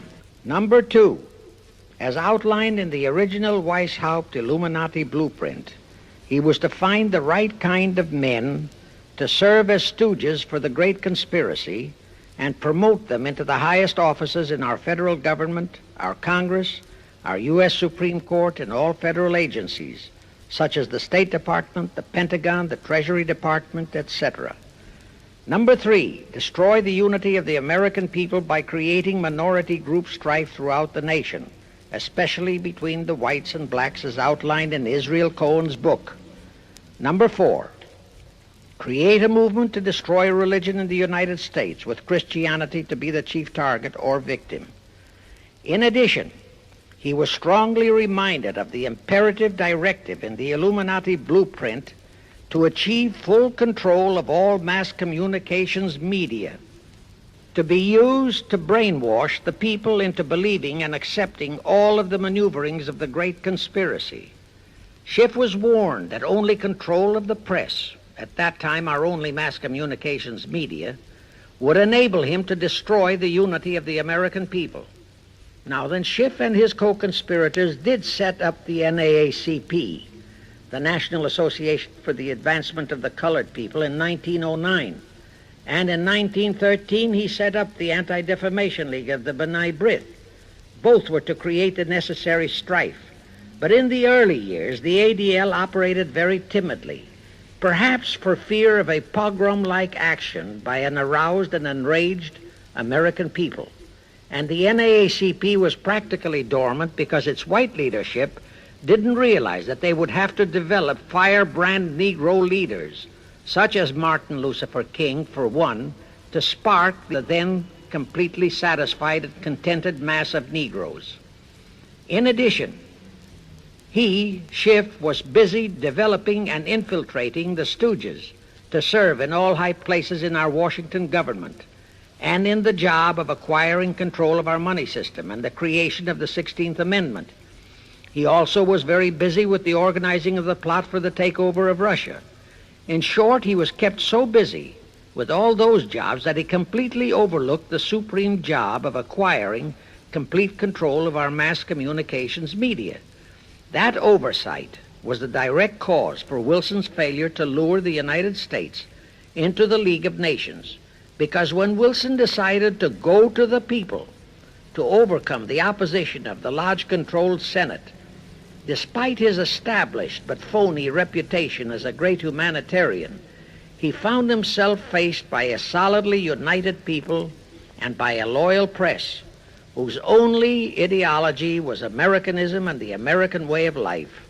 At that time, due to the ineptness and ineffectiveness of both the ADL and the NAACP, there were no organized minority groups, no Negro problems, no so-called anti-Semitic problem to sway the people's thinking.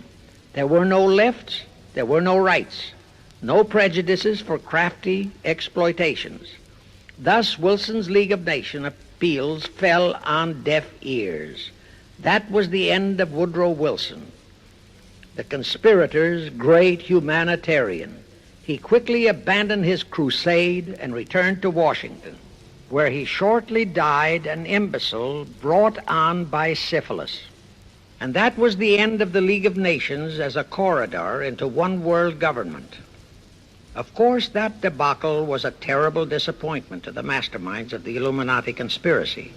But they were not discouraged. As I have previously stressed, this enemy never quits.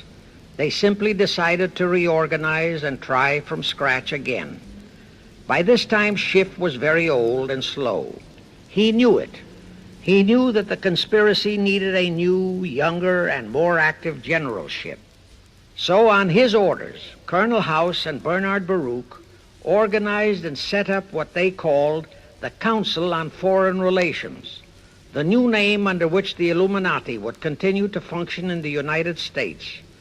The hierarchy, officers and directors of the CFR, is composed principally of descendants of the original Illuminati, many of whom had abandoned their old family names and acquired new Americanized names.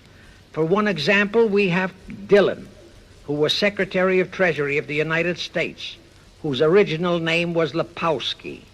Another example is Paley, head of the CBS TV channel, whose true name is Polinsky. The membership of the CFR is approximately 1,000 in number and contains the heads of virtually every industrial empire in America, such as Blau, president of the U.S. Steel Corporation, Rockefeller, king of the oil industry, Henry Ford II, and so on. And, of course, all the international bankers, also the heads of the tax-free foundations, are officers and or active CFR members. In short, all the men who provide the money and the influence to elect the CFR chosen presidents of the United States, congressmen, senators, and who decide the appointments of our various secretaries of state, of the Treasury, of every important federal agency, are members of the CFR, and very obedient members indeed. Now, just to cement that fact, I will mention the names of a few of the United States presidents who were members of the CFR. Franklin Roosevelt, Herbert Hoover, Dwight D. Eisenhower, Jack Kennedy. Others who were considered for the presidency are Thomas E. Dewey, Adlai Stevenson, Nixon, and Vice President of a CFR subsidiary, Barry Goldwater. Among the important cabinet members of the various administrations, we have John Foster Dulles, Allen Dulles, Cordell Hull, John J. McCloy, Morgenthau, Clarence Dillon, Rusk, McNamara, and just to emphasize the red color of the CFR, we have as members such men as Alger Hiss, Ralph Bunch, Pasvolsky, Harry Dexter White, real name Weiss, Owen Lattimore, Philip Jeffy, etc., etc. Simultaneously, they were flooding thousands of homosexuals and other blackmailable characters into all the federal agencies from the White House down. Remember Johnson's great friend Jenkins and Bobby Baker? Now, there were many jobs the new CFR had to accomplish. They required much help. So their first job was to set up various subsidiaries to whom they assigned special objectives. I can't name all the subsidiaries in this recording, but the following are a few. The Foreign Policy Association, FPA, the World Affairs Council, WAC, the Business Advisory Council, BAC, the notorious ADA, Americans for Democratic Action, virtually headed by Walter Reuther, the notorious 1313 in Chicago. Barry Goldwater was, and no doubt still is, a vice president of one of the CFR subsidiaries. In addition, the CFR set up special committees in every state in the Union, to whom they assigned the various local state operations. Simultaneously, the Rothschilds set up similar CFR-like control groups in England, France, Germany, and other nations to control world conditions and cooperate with CFR to bring about another world war. But the CFR's first and foremost job was to get complete control of our mass communications media. The control of the press was assigned to Rockefeller. Thus, Henry Luce, who recently died, was financed to set up a number of national magazines, among them Life, Time, Fortune, and others, which publish USSR in America. The Rockefellers also directly or indirectly financed the Cowles Brothers Look magazine and a chain of newspapers. They also financed a man named Sam Newhouse to buy up and build a chain of newspapers all over the country. And the late Eugene Meyer, one of the founders of CFR, bought the Washington Post, Newsweek, the weekly magazine, and other publications.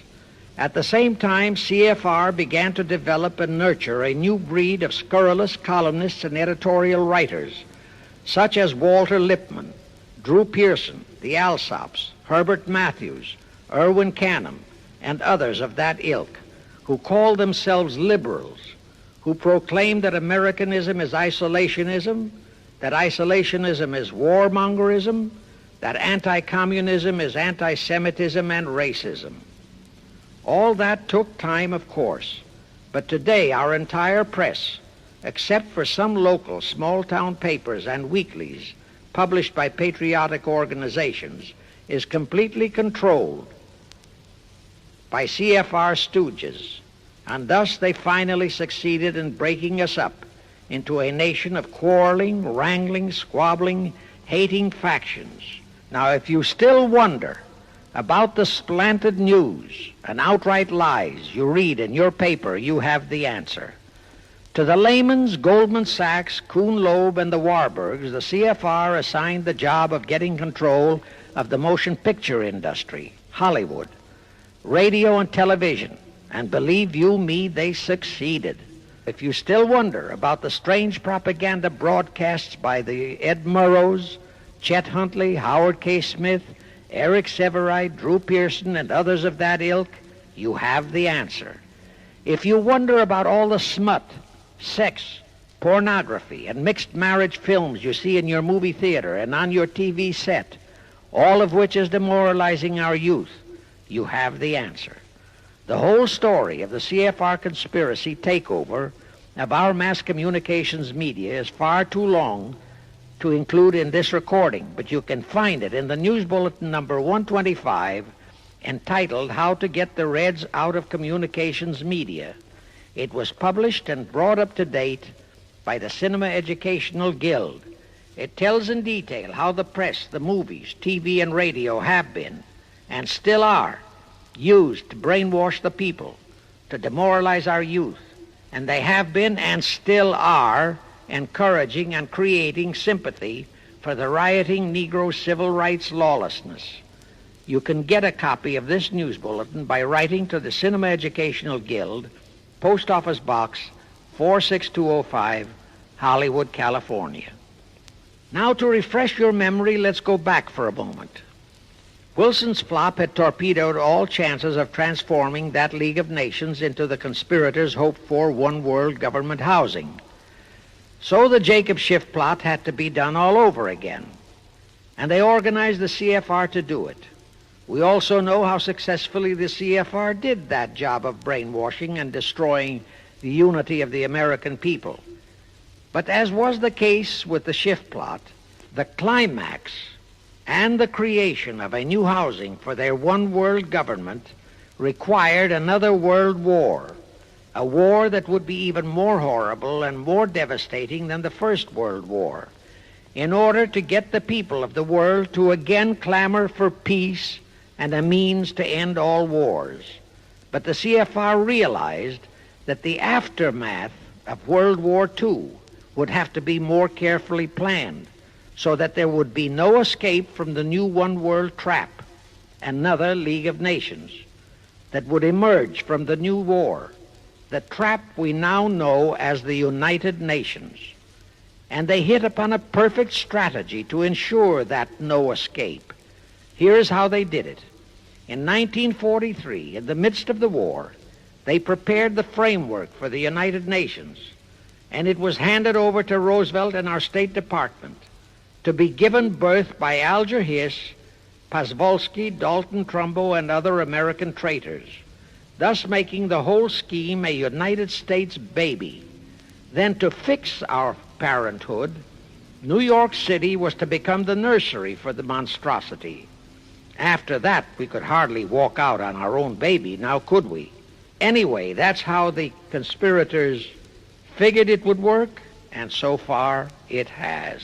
And the liberal Rockefeller donated the land for the United Nations building. The United Nations Charter was written by Alger Hiss, Pozvolsky, Dalton Trumbo, and other CFR stooges. A phony so-called UN conference was set up in San Francisco in 1945. All the so-called representatives of 50-odd nations gathered there, promptly signed the charter, and the despicable traitor Alger Hiss flew to Washington with it, elatedly submitted it to our Senate, and the Senate, elected by our people to safeguard our security, signed the charter without so much as reading it. The question is, how many of our senators were even then traitorous stooges of the CFR? Anyway, it was thus that the people accepted the United Nations as a holy of holies and enabled traitor Earl Warren to virtually destroy our Constitution by basing all his traitorous decisions on the UN Charter, thus making that charter virtually our law of the land. However, for all the dirty work that had to be done to solidify the UN, the new housing of the One World plot, they still required the aid of our leaders in Washington. So now I will emphasize the fiendish cleverness of the CFR masterminds. To the vast majority of the American people, our foreign policy for many years has been a complete enigma. Most of us simply can't understand why this great nation is seemingly floundering so helplessly in the art of diplomacy. We can't understand why our leaders are seemingly so confused and bewildered in all their dealings with Moscow, France, and other nations, and with the UN. We always hear them proclaiming that in view of our overwhelming economic and military superiority, we must always lead from strength. Yet at all the summit meetings and conferences, they cringe and stammer and stutter, and so to speak, come out with their tails between their hind legs. We can't understand the foreign aid to Tito, an avowed enemy, to Poland, an avowed enemy, to all the avowed communist nations.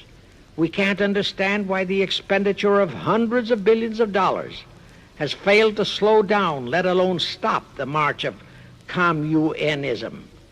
We are perplexed by the seeming ineptness of the State Department, the Defense Department, the CIA, the USIA, of all our federal agencies. Again and again and again we have been startled, shocked, bewildered, and horrified by their mistakes in Berlin, in Korea, in Laos, in Katanga, in Cuba, in Vietnam. Mistakes that always favor the enemy, never the United States. Under the law of averages, they should have made at least one or two mistakes in our favor, but they never did. What's the answer? The answer is the CFR and the parts played by their subsidiaries and stooges in Washington. Thus, we know that complete control of our foreign relation policy is the key to the success of the entire Illuminati one-world plot. Here is the further proof. Earlier, I fully established that Schiff and his gang had financed the Lenin-Trotsky-Stalin takeover of Russia and fashioned its communist regime into becoming their chief instrument to keep the world in turmoil and to finally terrorize all of us into seeking peace in a UN one-world government. But the conspirators knew that the Moscow gang could not become such an instrument until and unless the whole world would accept the communist regime as the legitimate, de jure government of Russia. Only one thing could accomplish that: recognition by the United States. The conspirators figured that the whole world would follow our lead, and that's when the Wilson flop very nearly wrecked the entire plot.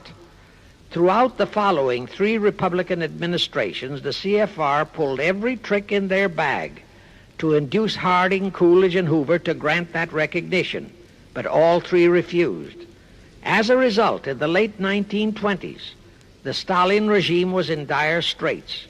Despite all purges and secret police controls, the Russian people were growing more and more restive. It is a matter of record, admitted by Litvinov, that during 1931 and 1932, Stalin and his whole gang were always packed and ready for instant flight. Then in November 1932, the conspirators achieved their greatest coup. They landed Franklin Roosevelt in the White House. Crafty, unscrupulous, utterly without conscience, that charlatan traitor turned the trick for them. Without even asking consent of Congress, he unlawfully proclaimed recognition for the Stalin regime. That did it. And exactly as the conspirators figured, the whole world did follow our lead.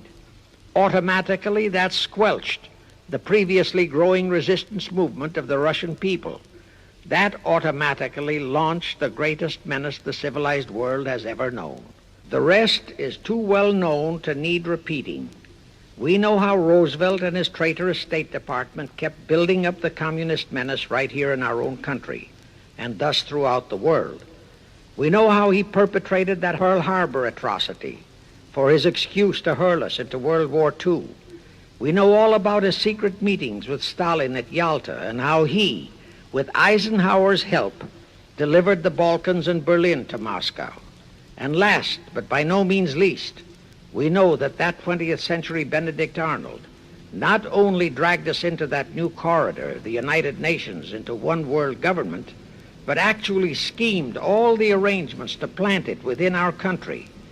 In short, the day that Roosevelt entered the White House, the CFR conspirators regained full control of our foreign relations machinery and firmly established the United Nations as the housing for the Illuminati one world government.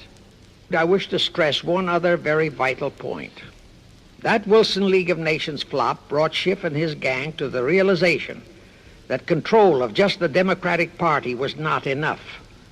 True, they could create a crisis during the Republican administration, as they did in 1929 with their Federal Reserve manufactured crash and depression, which would bring another Democrat stooge back into the White House.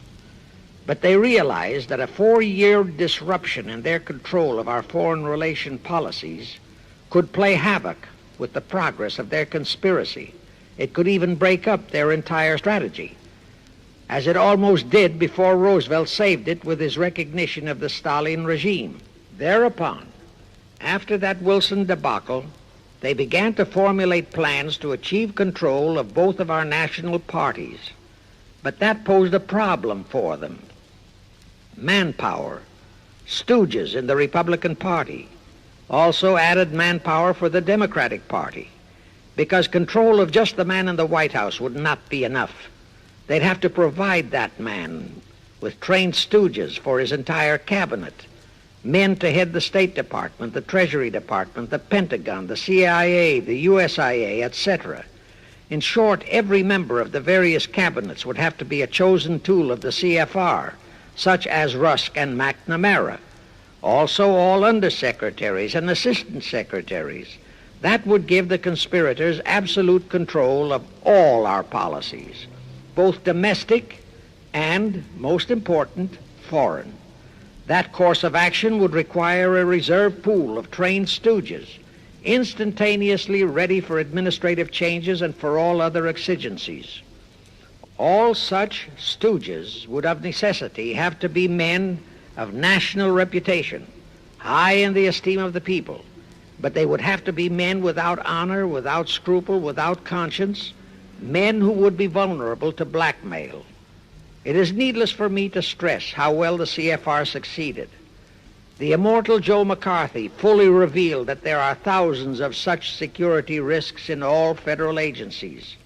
Scott McCloud unmasked thousands more, and you know the price Otepka has had to pay and is still paying for his expositions before a Senate committee of the traitors in the State Department. And you know that the men in the State Department who delivered Cuba to Castro have not only been shielded, but promoted. To the crux of the whole one-world government plot and the maneuvering necessary to create another League of Nations to house such a government. As I have already stated, the conspirators knew that only another world war was vital for the success of their plot. It would have to be such a horrifying world war that the peoples of the world would cry out for the creation of some kind of a world organization that could assure everlasting peace. But how could such a war be brought about? All the European nations were at peace. None had any quarrels with their neighboring nations. And certainly their tools in Moscow wouldn't dare to start a war. Even Stalin realized that it would mean the overthrow of his regime unless so-called patriotism would weld the Russian people behind him. But the conspirators had to have a war. They had to find or create some kind of an incident to launch it. And they found it in a little inconspicuous and repulsive little man who called himself Adolf Hitler. Hitler, an impecunious Austrian house painter, had been a corporal in the German army. He made the defeat of Germany into a personal grievance. He began to rabble-rouse about it in the Munich, Germany area. He began to spout about restoring the greatness of the German Empire and the might of the German soldiery. He advocated the restoration of the old German military to be used to conquer the whole world. Strangely enough, Hitler, the little clown that he was, could deliver a rabble-rousing speech, and he did have a certain kind of magnetism. But the new authorities in Germany didn't want any more wars, and they promptly threw the obnoxious Austrian house painter into a prison cell. Aha! Here was the man, decided the conspirators, who, properly directed and financed, could be the key to another world war. So while he was in prison, they had Rudolf Hess and Goering write a book which they titled Mein Kampf and attributed the authorship to Hitler, exactly as Litvinov wrote Mission to Moscow and attributed the authorship to Joseph Davies, then our ambassador to Russia and a stooge of the CFR. In Mein Kampf, Hitler, the pseudo-author, outlined his grievances and how he would restore the German people to their former greatness. The conspirators then arranged for a wide circulation of the book among the German people in order to arouse a fanatical following for him. On his release from prison, also arranged by the conspirators, they began to groom him and finance him to travel to other parts of Germany to deliver his rabble-rousing speeches. Soon he gathered a growing following among other veterans of the war, and that soon spread to the masses, who began to see in him a savior for their beloved Germany. Then came his leadership of what he called his Brown Shirt Army and the March on Berlin. That required a great deal of financing, but the Rothschilds, the Warburgs, and others of the conspirators provided all the money he needed. Gradually, Hitler became the idol of the German people, and then they overthrew the von Hindenburg government, and Hitler became the new Führer. But that still was no reason for a war. The rest of the world watched Hitler's rise, but saw no reason to interfere in what was distinctly a domestic condition within Germany. Certainly none of the other nations felt it was a reason for another war against Germany, and the German people were not yet incited into enough of a frenzy to commit any acts against any neighboring nation, not even against France, that would lead to a war. The conspirators realized they would have to create such a frenzy that would cause the German people to throw caution to the winds and at the same time horrify the whole world. And incidentally, Mein Kampf was actually a follow-up of Karl Marx's book, A World Without Jews. The conspirators suddenly remembered how the Schiff-Rothschild gang had engineered the pogroms in Russia, which slaughtered many, many thousands of Jews and created a worldwide hatred for Russia. And they decided to use that same unconscionable trick to inflame the new Hitler-led German people into a murderous hatred of the Jews. Now, it is true that the German people never had any particular affection for the Jews, but neither did they have an ingrained hatred for them. Such a hatred would have to be manufactured, so Hitler was used to create it. This idea more than appealed to Hitler. He saw in it the grisly gimmick to make him the God-man of the German people. Thus, craftily inspired and coached by his financial advisors, the Warburgs, Rothschilds, and all the Illuminati masterminds, he blamed the Jews for the hated Versailles Treaty and for the financial ruination that followed the war. The rest is history. We know all about the Hitler concentration camps and the incineration of hundreds of thousands of Jews, not the 6 million, nor even the 600,000 claimed by the conspirators, but it was enough. And here let me reiterate how little the internationalist bankers, the Rothschilds, Schiffs, Lehmans, Warburgs, Baruchs, care about their racial brethren who were the victims of their nefarious schemes. In their eyes, the slaughter of the several 100,000 innocent Jews by Hitler didn't bother them at all. They considered it a necessary sacrifice to further their Illuminati one-world plot, just as the slaughter of the many millions in the wars that followed was a similar necessary sacrifice. And here is another grisly detail about those concentration camps. Many of the Hitler soldier executioners in those camps had previously been sent to Russia to acquire their arts of torture and brutalization so as to emphasize the horrors of the atrocities. All this created a new worldwide hatred for the German people, but it still did not provide a cause for war. Thereupon Hitler was incited to demand the Sudetenland. You remember how Chamberlain and the then diplomats of Czechoslovakia and France surrendered to that demand.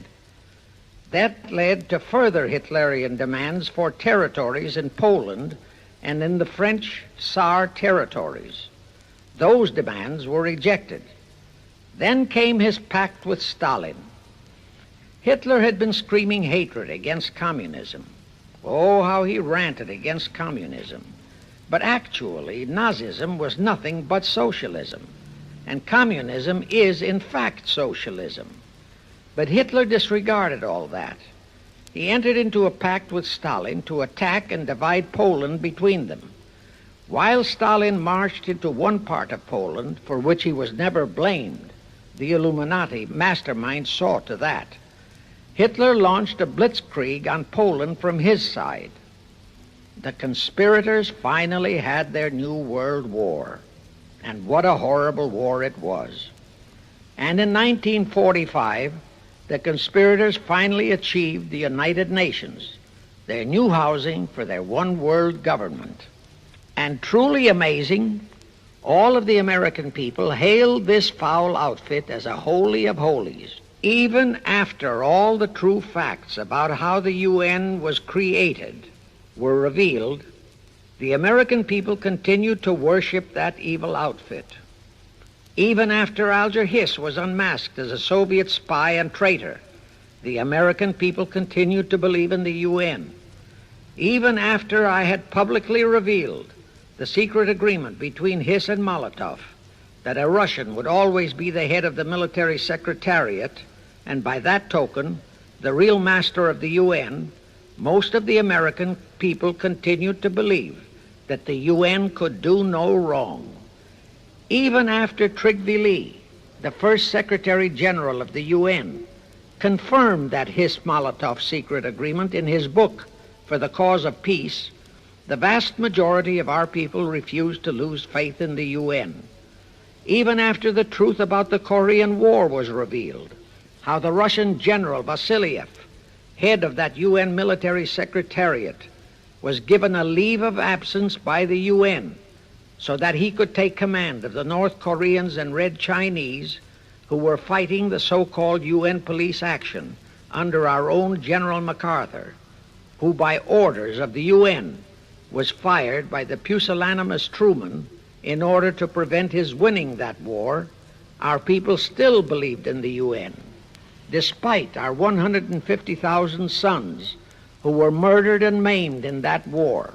The people continued to regard the UN as a sure means for peace. Even after it was revealed in 1951 that the UN, using our own American soldiers under UN command and the UN flag, in collusion with our traitorous State Department and the Pentagon, had been invading many small cities in California and Texas in order to perfect their plan for the complete takeover of our country, most of our people brushed it off and continued their belief that the UN is a holy of holies. Do you know that the UN Charter was written by traitor Alger Hiss, Molotov, and Wyszynski? That Hiss and Molotov had made that secret agreement that the military chief of the UN was always to be a Russian appointed by Moscow? Do you know that at their secret meetings at Yalta, Roosevelt and Stalin, at the behest of the Illuminati operating as the CFR, decided that the UN must be placed on American soil?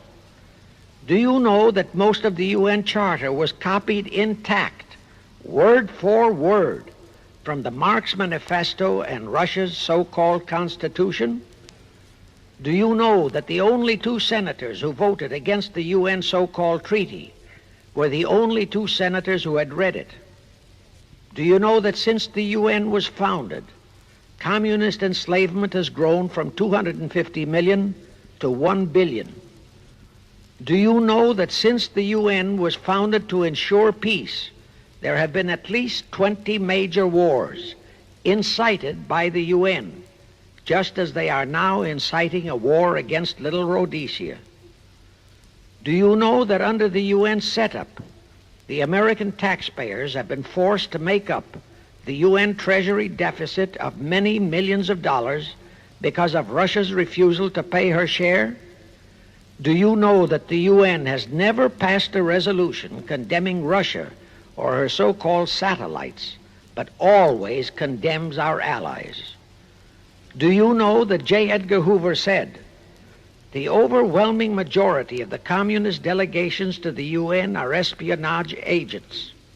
And now, 66 senators voted for a consular treaty to open our entire country to Russian spies and saboteurs. Do you know that the UN helps Russia's conquest of the world by preventing the free world from taking any action whatsoever except to debate each new aggression in the UN General Assembly? Do you know that at the time of the Korean War, there were 60 nations in the UN, yet 95% of the UN forces were our American sons, and practically 100% of the cost was paid by the United States taxpayers? And surely you know that the UN policy during the Korean War was to prevent us from winning that war. Do you know that all the battle plans of General MacArthur had to go first to the UN to be relayed to Vasiliev, commander of the North Koreans and Red Chinese, and that any future wars fought by our sons under the UN flag would have to be fought under the control of the UN Security Council. Do you know that the UN has never done anything about the 80,000 Russian Mongolian troops that occupy Hungary? Where was the UN when the Hungarian freedom fighters were slaughtered by the Russians? Do you know that the UN and its peace army turned the Congo over to the communists? Do you know that the UN's own so-called peace force was used to crush, rape, and kill the white anti-communists in Katanga? Do you know that the UN stood by and did nothing while Red China invaded Laos and Vietnam? That it did nothing while Nehru invaded Goa and other Portuguese territories? Do you know that the UN was directly responsible for aiding Castro? That it does absolutely nothing about the many thousands of Cuban youngsters who are shipped to Russia for communist indoctrination? Do you know that Adlai Stevenson, of all people, said the free world must expect to lose more and more decisions in the UN? Do you know that the UN openly proclaims that its chief objective is one world government, which means one world laws, one world court, one world army, one world navy, one world air force, one world schools, and a one world church in which Christianity would be prohibited? Do you know that a UN law has been passed to disarm all American citizens and to transfer all our armed forces to the UN? Such a law was secretly signed by Saint Jack Kennedy in 1961. Do you realize how that fits in with Article 47, Paragraph 3 of the UN Charter, which states, I quote, "The Military Staff Committee of the UN shall be responsible through the Security Council for the strategic direction of all armed forces placed at the disposal of the Security Council," unquote. And when and if all our armed forces are transferred to the UN, your sons would be forced to serve and die under UN command all over the world. This will happen unless you fight to get the U.S. out of the UN. Do you know that Congressman James B. Utt has submitted a bill to get the U.S. out of the UN and a resolution to prevent our president from forcing us to support the UN embargoes on Rhodesia? Well, he has, and many people all over the country are writing to their representatives to support the Utt bill and resolution. And did you know that to offset the Utt bill and resolution, 50 congressmen, spearheaded by Schweiker and Moorhead of Pennsylvania, have introduced a bill to immediately transfer all our armed forces to the UN? Can you imagine such brazen treason? Is your congressman one of those 50 traitors? Find out and take immediate action against him, and help Congressman Utt. Now, do you know that the National Council of Churches passed a resolution in San Francisco which states that the United States will soon have to subordinate its will to that of the UN, and that all American citizens must be prepared to accept it?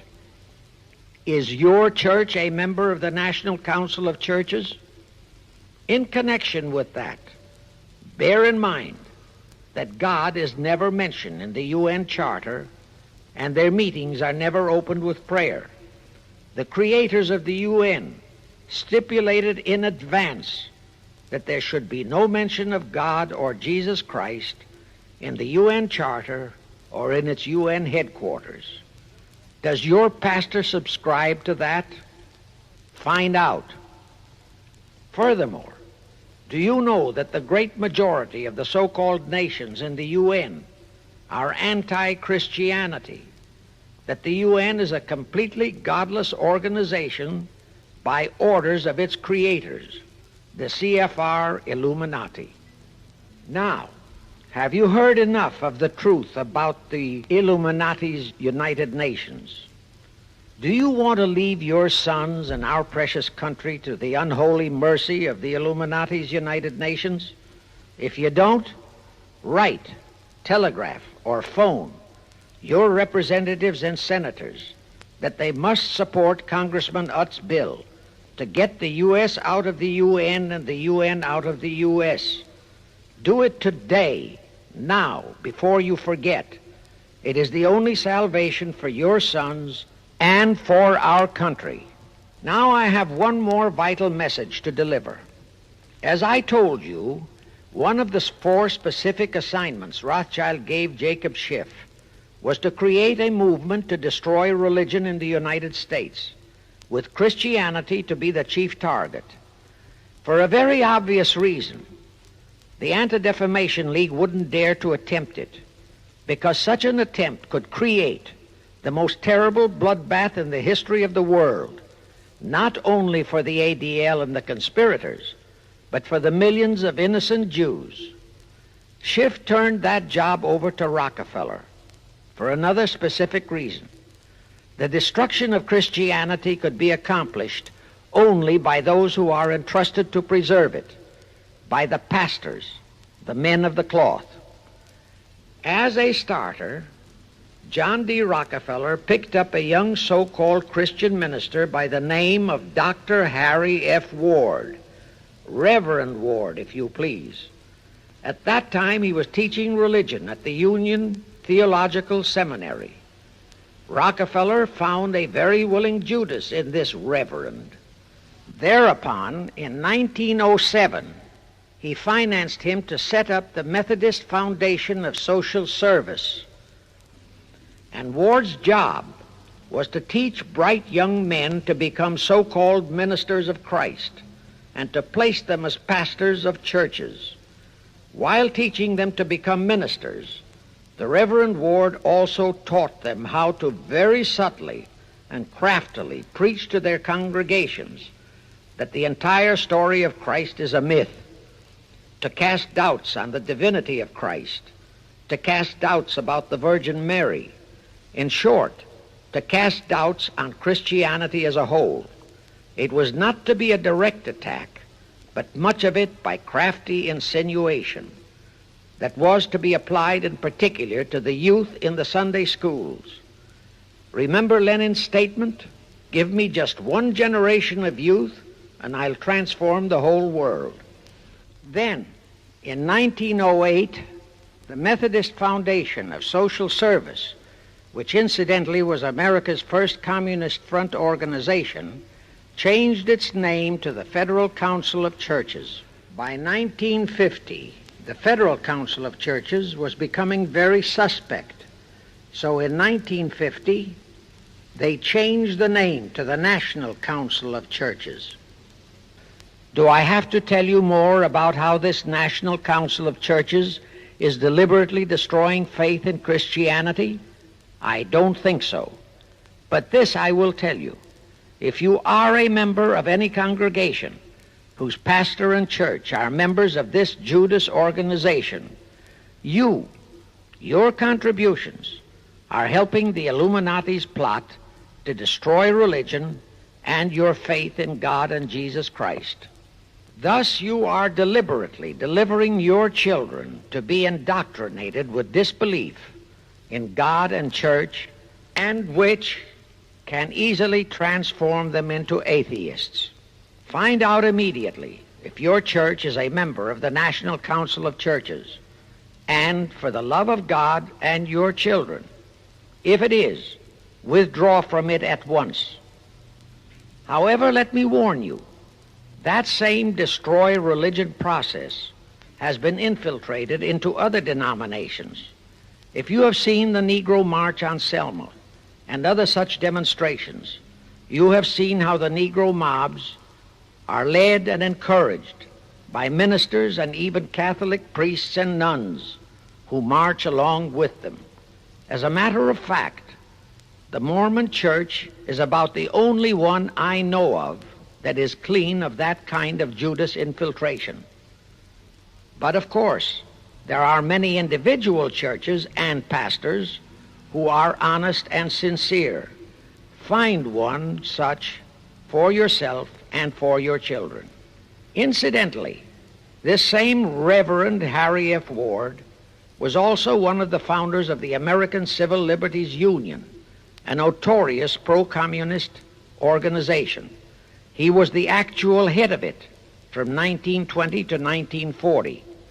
He also was a co-founder of the American League Against War and Fascism, which, under Browder, became the Communist Party of the United States.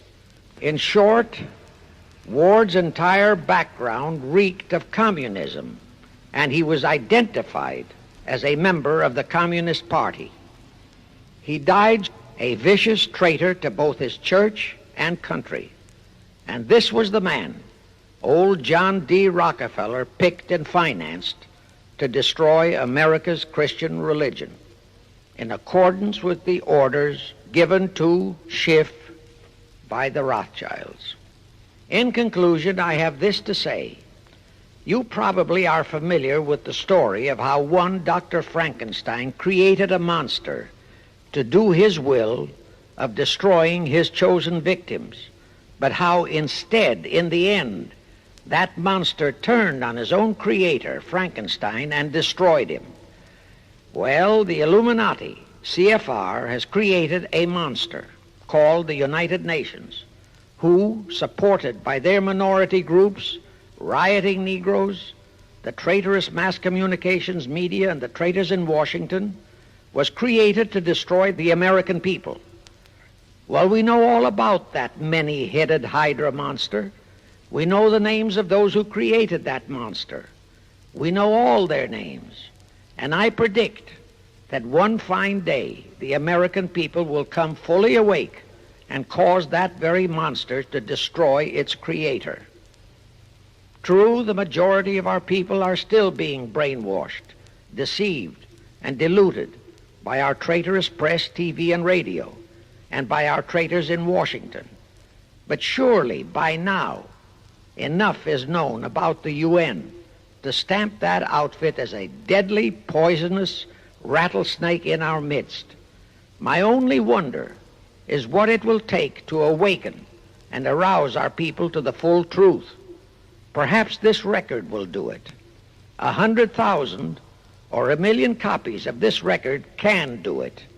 I pray to God it will, and I pray to Him to inspire you, all of you, to spread this story via this record to all loyal Americans in your community.